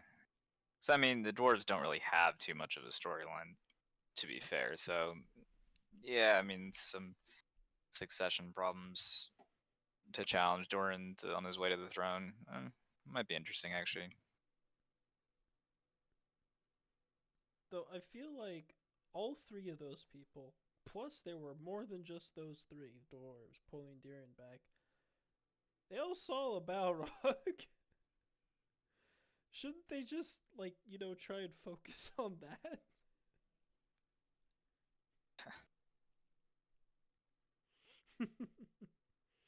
There's no way Darren the Elder dealt with that. They all saw him die. In a very Tom and Jerry cartoonish way of jumping at him, but whatever. Rumors are just rumors, so whatever. Introducing some conflict with Succession is fine, so long as it's handled well. Just as long as the brother isn't named Nine. I almost said nine. Jesus. Yeah, true. Though, dude, I'd bet money that he is.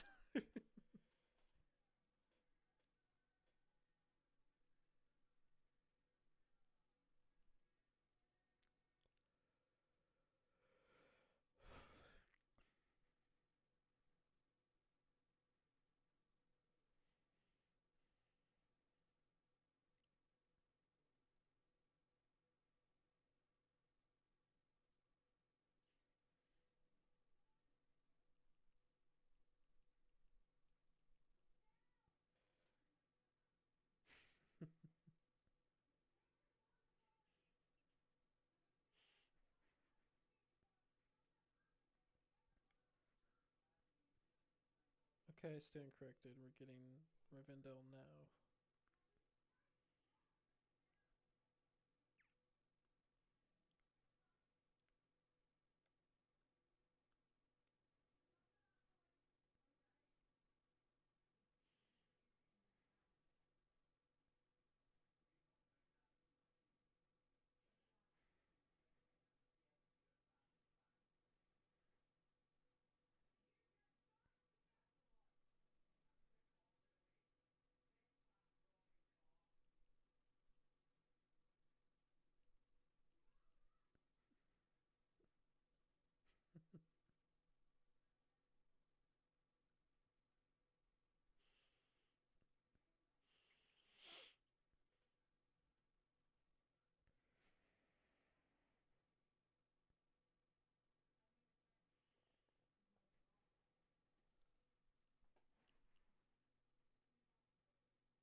Considering that last season and this season you guys got your asses handed to you by the orcs when you brought the fight to them, maybe just hold back a bit.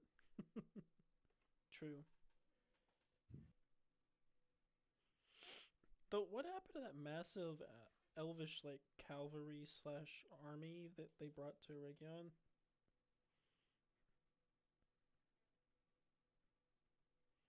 Just got wrecked, I guess. Because like they're not here, and honestly, we barely saw them in the siege itself. They're all dead, every single horse.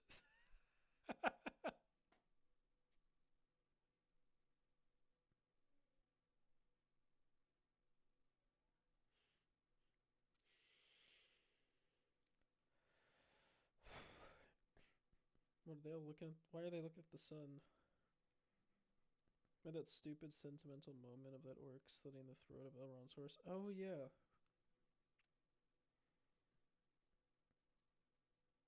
dude, Gilgalad is right there. Why are they all looking at Galadriel?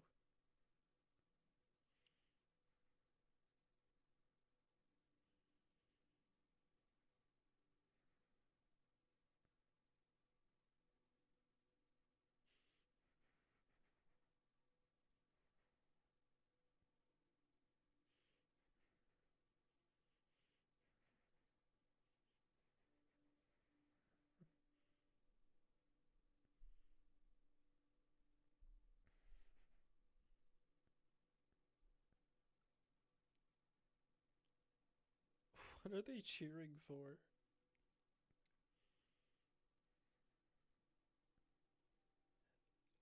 Hey, what happened to your spear, Goglat? Yo, Laugh, you're right. Where is his spear? Did he ever even wield a sword in the first place? Where did he get that sword? I don't remember that scabbard when he did have the spear.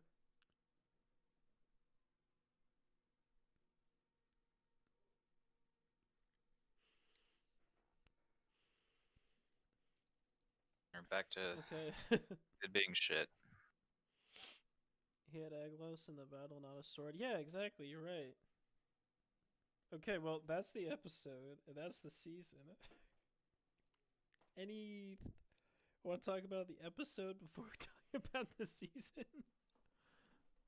Or does it just want to talk? I mean, most. I mean, it's just kind of all of it in general. I mean, this. It wasn't like I don't know. I can't put my finger on it. It's like it's not like everything was shit, but like because it was just wrapping up everything, like all the different storylines, and then I think they wanted more endings the than really dwarves was anything. okay. I mean, other than the whole Balrog being awoken, like the dwarves was fine, I guess. Well, aside that was a Um, thoroughly disappointing season ending. Aside from the Balrog and the dwarves, well, yeah, I would say it stopped with the Balrog because that last scene we got the dwarves was still a little weird, empty in my opinion. The season started off decent and it got really bad towards the end. I would agree yeah. with It was that. almost like every other episode was good, and then every other episode was bad. Like I feel like it was ping ponging between like maybe it was three that was really good, or like five as well, maybe, and then seven. I didn't have much bad to say about it, and then it's just like in between those, it was just like shit, shit, shit, and then Until the Balrog and this is dwarf back storylines were to well, I think it has to do with what storylines they were trying to highlight in each episode. Because I think I can comfortably say that this season, a lot of Origion was the siege specifically was a little messed up, but all in all, I would say the storyline with the elves and the dwarves were pretty good. yeah. S Celebrimbor and Sauron was almost Amazing. without fail very good. Yeah, it was just more nuance, but in general, very very good. Dwarves in general, good, pretty good. Yeah.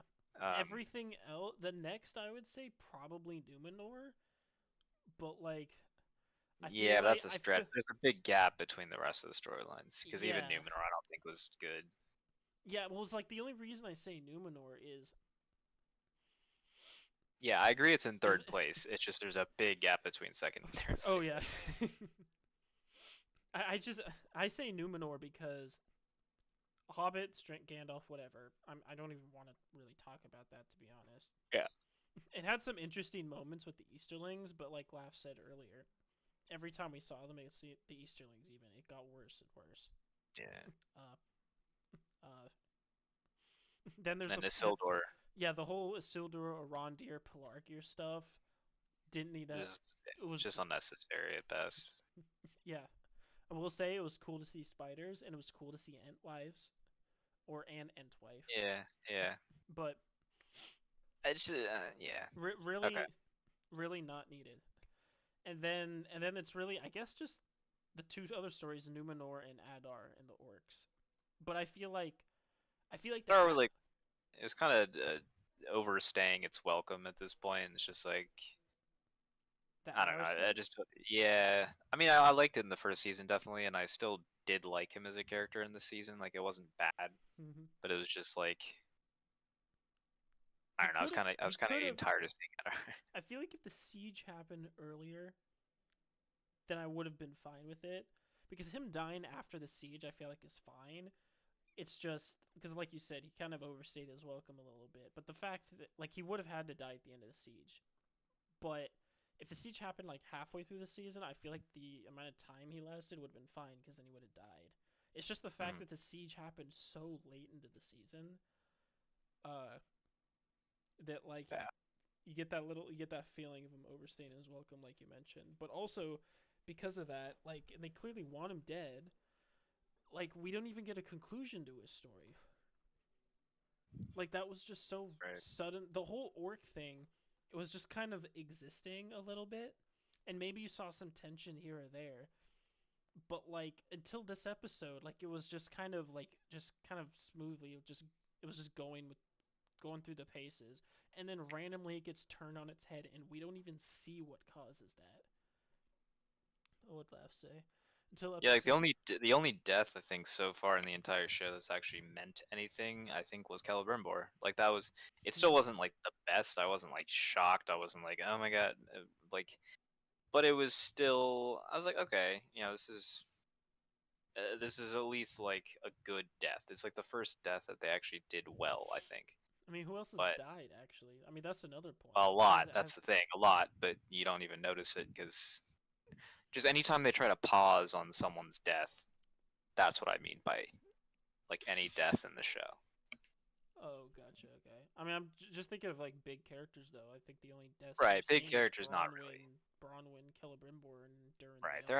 there hasn't been many big characters. So I mean that is true, but a lot of like I don't know. Yeah, I'm gonna relate it to Game of Thrones, I guess, but Game of Thrones does the deaths a lot better.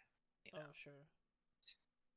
Would love to say until episode 7 and 8, I would have given this season a solid 6.5 out of 10. Decent, not great, not terrible. But after that, Yeah. 5 out of 10. It gets credit for the good parts, but these last two episodes, the ending soured my opinion a lot.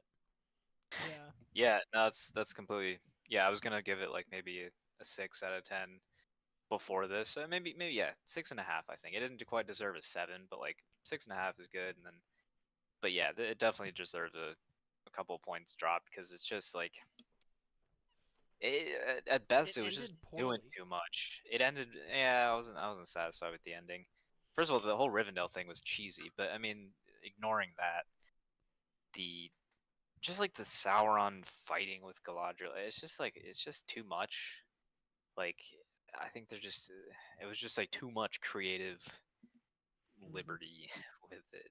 It's The I don't know. Celebrimbor end was actually pretty great. I like the scene, even the cheesy Lord of Yeah, the Rings call out. Yeah, I will say that of all the random and weird call outs, that one I will give a pass. Personally, I like that one. yeah, that wasn't bad. And the death was good, like especially when he gets stabbed with the pole and like sticks him up, like that was good. Mm-hmm. Because there was one image that's like an artist rendering. I don't know if this is any kind of like official thing, but I remember Mm-hmm. seeing it, and it's essentially like um, it's like Celebrimbor's body being displayed on a standard from Oh, like Sauron's armies. kind of like a Jesus thing. Yeah, almost like that. And so I think he like uses that when he marches on Linden or something, or that was the implication of the image. And so Mm-hmm. that's kind of what it reminded me of. And I was like, oh, okay, I kind of like that because that's it. Just yeah, because there's like shock value with it, you know, because he's important Mm-hmm. and he's a highborn elf and everything, and so just yeah, it was a Yeah, good death for him, I guess. Yeah, I would. I wish they could I have parade. sorry. Go ahead. I was just gonna say that I would probably rate this season. I don't think I'd do a 5. Oh, Laugh says in the books, I believe Sauron paraded Celebrimbor's body around after he died. Yeah, that's I vaguely remember reading Oh, something like okay, then that as maybe that well. is. So the image I don't was know if he brought his like body all artist the way to rendering of that Linden, then. but So yeah, so there was an artist rendering of that then. So yeah, that's I would have liked that. Like they parade his body around like a region, especially when they had the captives like in the courtyard, you know. But mm-hmm. that's fair. uh, yeah, I was gonna say that was like I'd probably rate this more of a 4 or 4.5, mostly for the reasons you're saying. However, in my opinion, I don't know how you guys feel about these. I like Easter eggs to a degree. I feel like they had so many just throughout this whole season, just references or just straight out ripping dialogue, copy pasting, whatnot, all over the Mm, place that like I can't appreciate it if that makes sense. So some of it like what Laugh said with Celebrimbor and the Lord of the Rings reference there at the end, really cheesy. I think that kind of thing I think is fine, but it's like it's when you try and emulate like Am and Hen for some reason for that duel that they were having.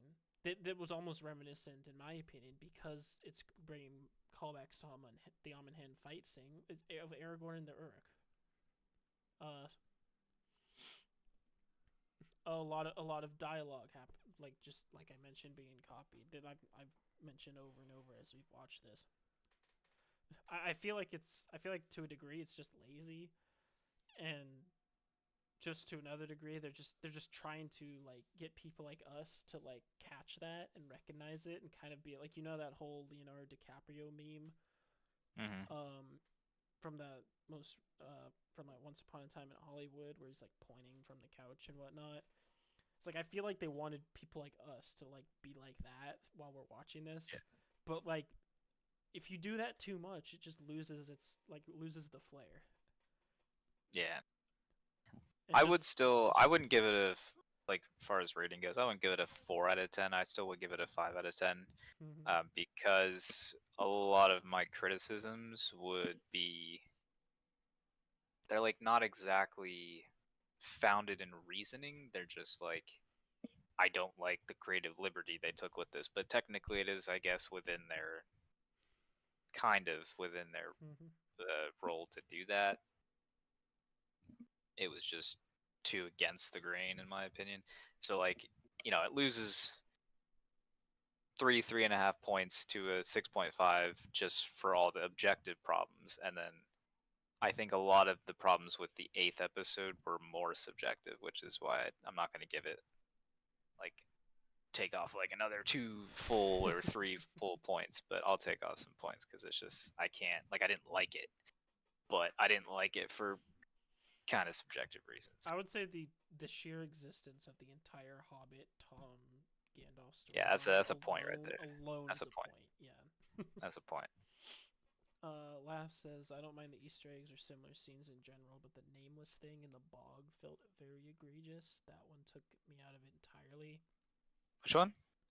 The nameless thing in the bog. When was that, Laugh? Yeah, I don't. What are you talking about? Do you not remember this? You're talking about in the dwarf thing? Oh no! Remember it was Oh, Arondir, yeah, yeah, yeah. Isildur, and that In the woman, mud. and they Yeah, that yeah, that was bog, weird. that massive like bug thing or whatever that ate them. Oh, and they said there are many nameless Yeah, things in the play. Bruh, it's like 2 feet yeah, under the ground. Yeah, it was stupid. I forgot about that. Yeah, that was really stupid. yeah. But it's like things like that I'm like, they put that there to be like, gotcha. Like, I know what you're doing. I recognize that. But it's just like It's like, no, you were that's not at all. they were doing it so much is the pro is just the problem that I have. Mhm. It's like this isn't Ready Player One. It's like I go into something like Ready Player One, whether a book or a movie similar to it or not. But like you go in expecting like, the whole point of this, like there is a story, but like the setting has references and call outs to everything. So like me watching Ready Player One, I don't get angry at all the references and stuff that I can catch, because that's the point. That's almost the point of what I'm watching, of where they're existing. That's not the point here. You shouldn't be making references and call outs to everything that you possibly can. Yeah, but that's this show in general. It's just trying to connect to as many things as possible. A scene so stupid you omitted it from your memory. Glad I could remind you of it. Yeah, thanks, Lav. Yeah, thanks, Appreciate that. appreciate that. Yeah, honestly, with I feel like they were. I feel like a big problem they had with this episode is they decided to revisit every single storyline they had and try and create an ending, Yeah. while also continuing on from the seventh episode, because that didn't end. Like the siege was still technically in its final stages when it ended. So it's like trying to wrap up a siege while also revisiting all of these threads that you've created. It's like Mm. it's not nothing's gonna end well. I feel like where we left off with the Numenorians was fine. Like all the Numenorian stuff that happened here, why not open a new season with that? I think that's great. Uh, Should have left some of those stories alone until the start of next season. Honestly, dwarf stuff with Durin and the Balrog should have been at the start of the third season. Yeah, even that. I can see them. I understand why they did the Hobbit Gandalf stuff because they want to drop that bomb on people, or I don't even know if I'd call it a bomb to be honest, but just drop that of like finally confirming that yeah, whatever, this guy is Gandalf. Uh, but yeah, it's like all the Numenorian stuff, all the that didn't need to be here. There, the dwarf stuff that would have been how we opened this episode with the dwarf and the Balrog reveal. I think that would have been a crazy good way to start your season. Right. Uh, it's like have the only mention of dwarves here when they come at the end of the siege to rescue. When Elrond thinks that oh my god it's Durin, but in fact it's Narvi, and Narvi says Prince Durin's in mourning. Like that's a great like red herring kind of thing to just leave your audience with until the next season starts. It's like that moment did not hit at all because we knew why he was mourning. I mean, it just goes back to the subtlety, the nuance, the show of which this show has none. It's just they don't know how to. Yeah, the only thing they know how to play is the mystery box, or just slapping you across the face with it. You know, it's like, yeah, they did go with the Sauron Celebrimbor, but that's it. As far as their like good storytelling, well, I mean, the good storytelling they had with the doors as well, but like the nuance, it's just everything's so like everything's just turned up to the max. It's just oh the dwarves or the dwarf ring is making him greedy and it's causing problem. Oh, that means he's just basically killing dwarves and like destroying his kingdom. It's like, come on. Or oh, they awoke. Their greed awoke the Balrog. And literally after like a week of putting on the ring, he's already awoken the Balrog. Come on. It's just like it just needs to be some nuance. Needs to be some subtlety. It's just everything's so just on the nose. Yeah, there's some things I feel like they also could have done this season. Like this season was about making the rings, right? Uh, Yeah, I would say that's the biggest and biggest dealing with the rings. We know where the 9 is. We know where the 7 is. We saw Durin's ring with the other ring in that last scene with the dwarves there. So we know where those are. And we do know where the 3 elvish rings are. However, we haven't seen one of them for like 5 episodes now. So what was Seen the one of what? Círdan? The elvish ring that he has. He still has a ring and we haven't seen it at all. Like what was the point of that? We need more time for that greed thing to play out. Could even use that to introduce this mystery brother of Durin we never heard of until now. Yeah, exactly. Same with Anarion. It's like next season we're gonna see everybody's brothers. we're gonna find out who we're gonna see Anarion. We're gonna see Durin's brother. Like apparently everyone has these massive families that we've just never heard about or seen. The point was to have that scene of Círdan shaving his beard, a true travesty. Oh, true. Yeah. I guess I guess we'll just have to wait for it to grow back in another 10,000 years or something. But it's like I feel like this show should have this season, this episode, uh, it should have had the elves and a Rigion and a Dar and maybe a little bit of that Isildur stuff, so we see him heading back to Numenor, but that's all we get from Numenorians. And we get the Hobbit stuff, and the episode ends with Tom and Gandalf. I thought the episode was ending. They were singing so long, and we were panning out for such a long time that I'm like, Okay. yo, I can accept this as an ending. And then we get that really random Rivendell scene that doesn't make any With again rabble. what I I assume love is the rabble. Rivendell, I guess, where it's just a valley, but Yeah, I mean it's understood that that's Rivendell. according to what we've seen this episode with Adar, the second Kieran takes off that ring, I expect him to age 10,000 years and regrow that beard. True.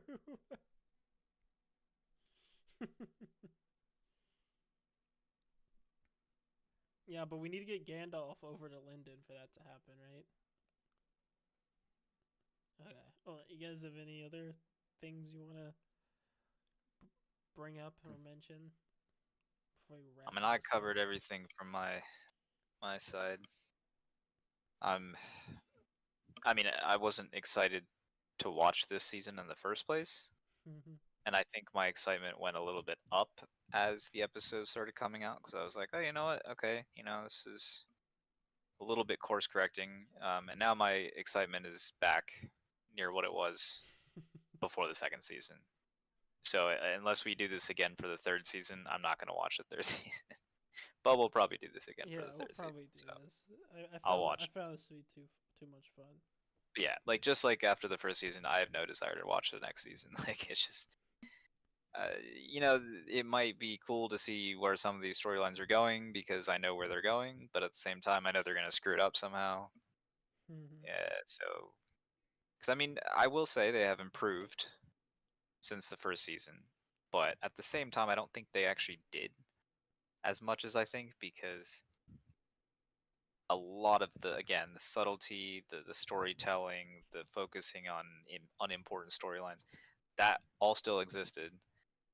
And the crucial bit that they did maybe get better in was that like they followed the story more. But that's the point, is that with the first season they didn't follow the story at all because that was like pre the lore story.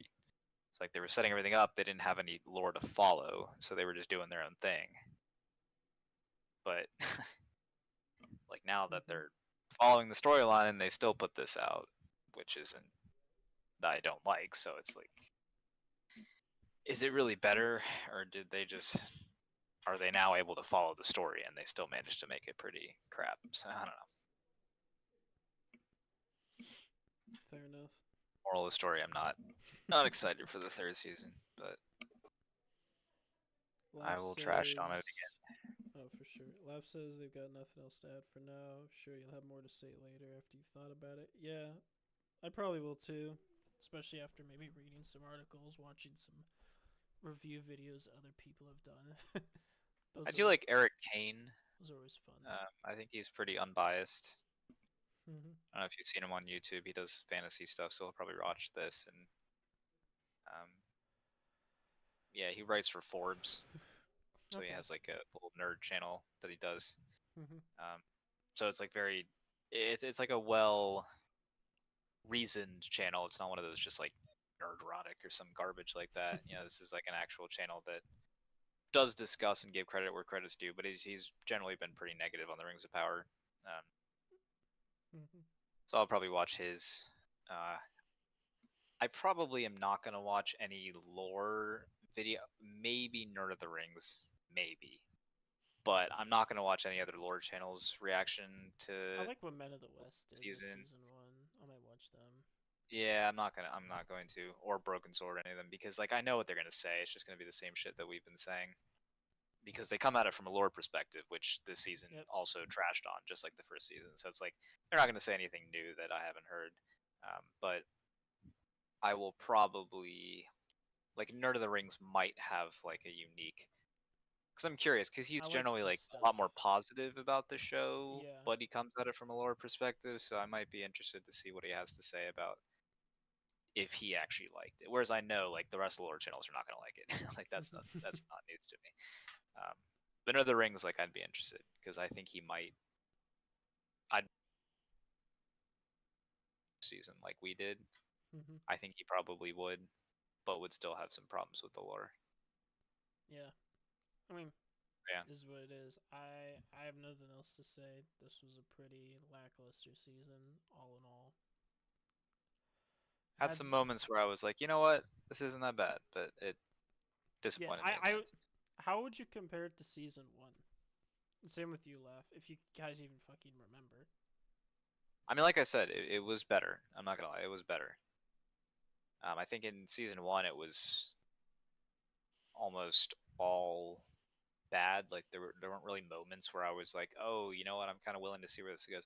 The second season, I think especially the third episode. Third episode may have been the peak where I was like, you know what, I'm actually pretty looking forward to the next week, and then it immediately uh, reset my expectations again. But no, it I think they heard some of the criticism and they attempted to fix it, and you could see that. Hmm. I'm not gonna say that they actually fixed it, but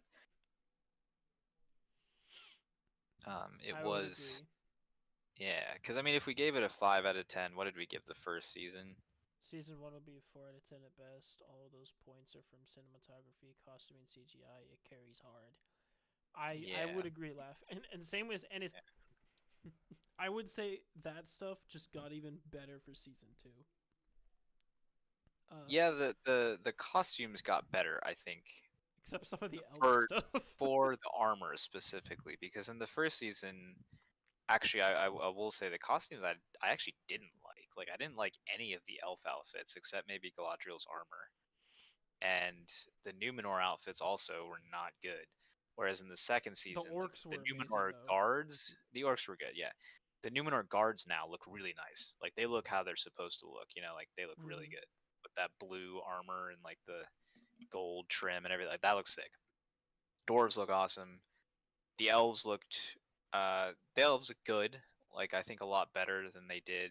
And then Gilgalad's armor looked sick. In this, but Yep. like this last episode, like that was nice. You know. So I think the costume's definitely a lot better. Whereas the first season, especially with that flashback with Finrod, and like those gold helms were just like Oh spheres, yes, yes. and I was like, what? Like, what are these helmets? Like, they just look so bad. But yeah, like the costumes got better, definitely. The visuals, the visuals were good, especially Moria. Moria was probably In one of the close, best even though we visuals. never got a close up of it, looked pretty cool. Yeah, Gilgalad looked really cool in battle. He just didn't. They just they didn't have him do anything. Yeah, he felt very side energy. Yeah, very side energy. It's like for the High King of the Elves, who you've portrayed up to that point as like kind of a main character, you just when he's on screen with Galadriel, Celebrimbor, Elrond, Adar, all that shit, you just threw him to the side. It's like this dude's leading, technically the leader of all of these other characters we have on screen, and you're giving him It's nothing. also, yeah, and I think it's also maybe almost a choice in actor as well, plus the dialogue they give for him. It's better than the first season, but he's very like he's not what you would imagine. Uh he's not like almost you would imagine an elf king being like saintly almost, you know, and thinking about like Fingolfin or even Elrond. Elrond was maybe a lot like more good than your average elf, but Mm-hmm. like I would still think Gilgalad would be like warmer, but at the same time he would still be strong and like dowdy, but he would be like warm. The actor in here, he's just very like cold and non-charismatic and Mm-hmm. kind of just like intense, but not in like a good way. Just kind of like An flat. off-putting, yeah. Yeah, he's just off-putting. Such a So, shame they gave all the scenes to Elrond that should have gone to Gilgalad. He's the High King, for God's sake. You're right, Lev. Yeah. yeah, like he's just not charismatic. He's not magnetic. He's not. I don't know. He's just kind of there. Like the scenes with him just don't really hit. It's kind of like, okay. The acting, the direction they gave Círdan is what they should have done for Gilgalad. Uh, Yeah, Círdan I would Círdan I'd did believe hit that. though. Círdan did have that kind of aura about him. If I could actually liken Gilgalad to someone, it would honestly kind of be Celeborn from the Peter Jackson films, because I didn't think Celeborn was a very good character either. Like he was kind of just there, and he was kind of like annoying almost. Like He was they there because Gilgalad, because not Gilgalad, Galadriel was Galadriel there. was there, yeah, but like he didn't seem very like I don't know. It was almost like they presented him as a foil to Galadriel. Like he was just kind of like this dude, and the Galadriel was like way wiser than him or something. Hmm. which I'm like, which was whatever. Like I'm fine with that, but it's just um, that's kind of how Gil-galad is treated. Celeborn Like has he's just what, kind of two lines? He's there just to be there. Yeah, his two lines were like, "Where is Gandalf? Very much desire to speak with him." And yeah, but is like he that can't it? see that. But he can't like see that like Galadriel can. So it just he comes across as like incompetent and like kind of Mm-hmm. whatever. But anyway, a bit over analyzing things. Yeah, I would say that this season was. I would agree. I think this season. Oh wait, what did I say? They already cut out so many characters from those movies. I'm surprised they kept him at all. Fair enough. Yeah. uh, but yeah, I would say this season on average way better than the season one. Uh, Visually, everything, almost everything is way better. And I will say, even some of the newer characters we got, while some of them fell flat in some parts, I'm just immediately thinking of like Rune and the Dark Wizard and all those people. Every time they were on screen, I did get a little excited. They looked awesome. Now, like Laugh said earlier tonight or whatnot, they almost fell off every time we saw them in their cool factor, but like they were already like so high up there, at least for me personally. Yeah, Uh, and also like I and think the ants as well, the spiders. yeah, those are It's cool. like those are Those are those are all those are all those like Easter egg reference things that I mentioned earlier that I like. It's like because you as someone that knows that's read the books, that knows the lore and whatnot, like I can appreciate like having some of those things um in this show while not just being like surface level, yeah. like all that end stuff, like understanding why, like on a deeper level, for instance, why they're sad, why they're crying, why she's raging, and all of that. uh the Dark Wizard and the Easterlings looked awesome, had fantastic introduction, and they did nothing with it. Yeah, you're right, Laugh. I mean, I don't even know where we go from. Like, where do we even go from this point? They ran away from the wizard. The wizard ran them off, and now the Dark Wizard guy is all alone at his little hut thing or whatever in the mountains and the cliffside. It's like, do we even see them anymore? And every time we saw them, they always had the camera specifically point to their marking of what I'm just gonna call the lidless eye, because that's basically what it was. And it's like, what is that? And well, why do they have that as their marking? Uh, there's so many questions there that I feel like they could have done something with, and they just didn't. And I feel like they're not going to do anything with, at least for the foreseeable future. Uh, but yeah, I would say the season was on average better than season one for like also what you said, Io. They Yeah. definitely recognized the criticism that existed. Uh, I think the now did the they third season, internalize all of it and utilize yeah. the criticisms? That's a whole nother thing.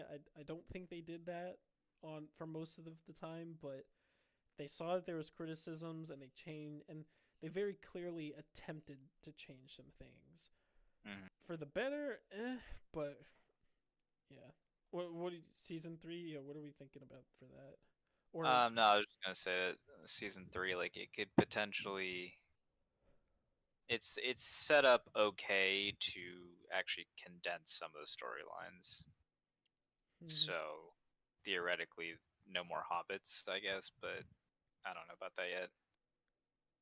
Um, no more Adar,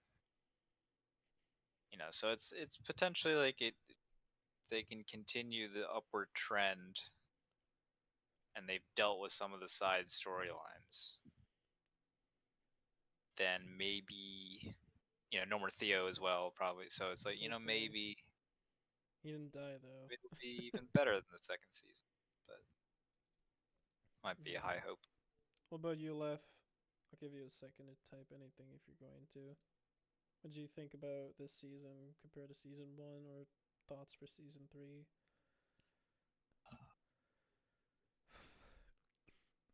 Season 3 is gonna have that secession and issue with the dwarves and Durin's previously unknown brother. Muriel's trial? Question mark. True. Possibly being forced to marry Farazan. Isildur going back to Numenor.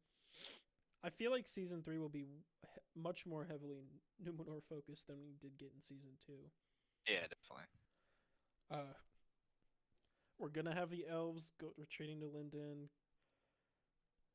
I mean, Numenor comes and rescues them, right? But I mean, Numenor's already getting that split between the Well, that actually might faithful, not even. They might not even do that, to be or honest. they might have the faithful come. Like Yeah, it's probably Elendil gonna be will the faithful. Yeah. just combine some things there. Elendil and company planning to leave, maybe outright leaving Numenor. We'll have to save the elves. We need a reason for Sauron to get over there. Yeah, exactly. I think we're definitely gonna get a lot more Numenor. Will we get hobbits? Hopefully no. I feel like they kind of ended that there. Gandalf will have to do something with the Dark Wizard. Uh, yeah. Okay, well, I got nothing else then. Alrighty.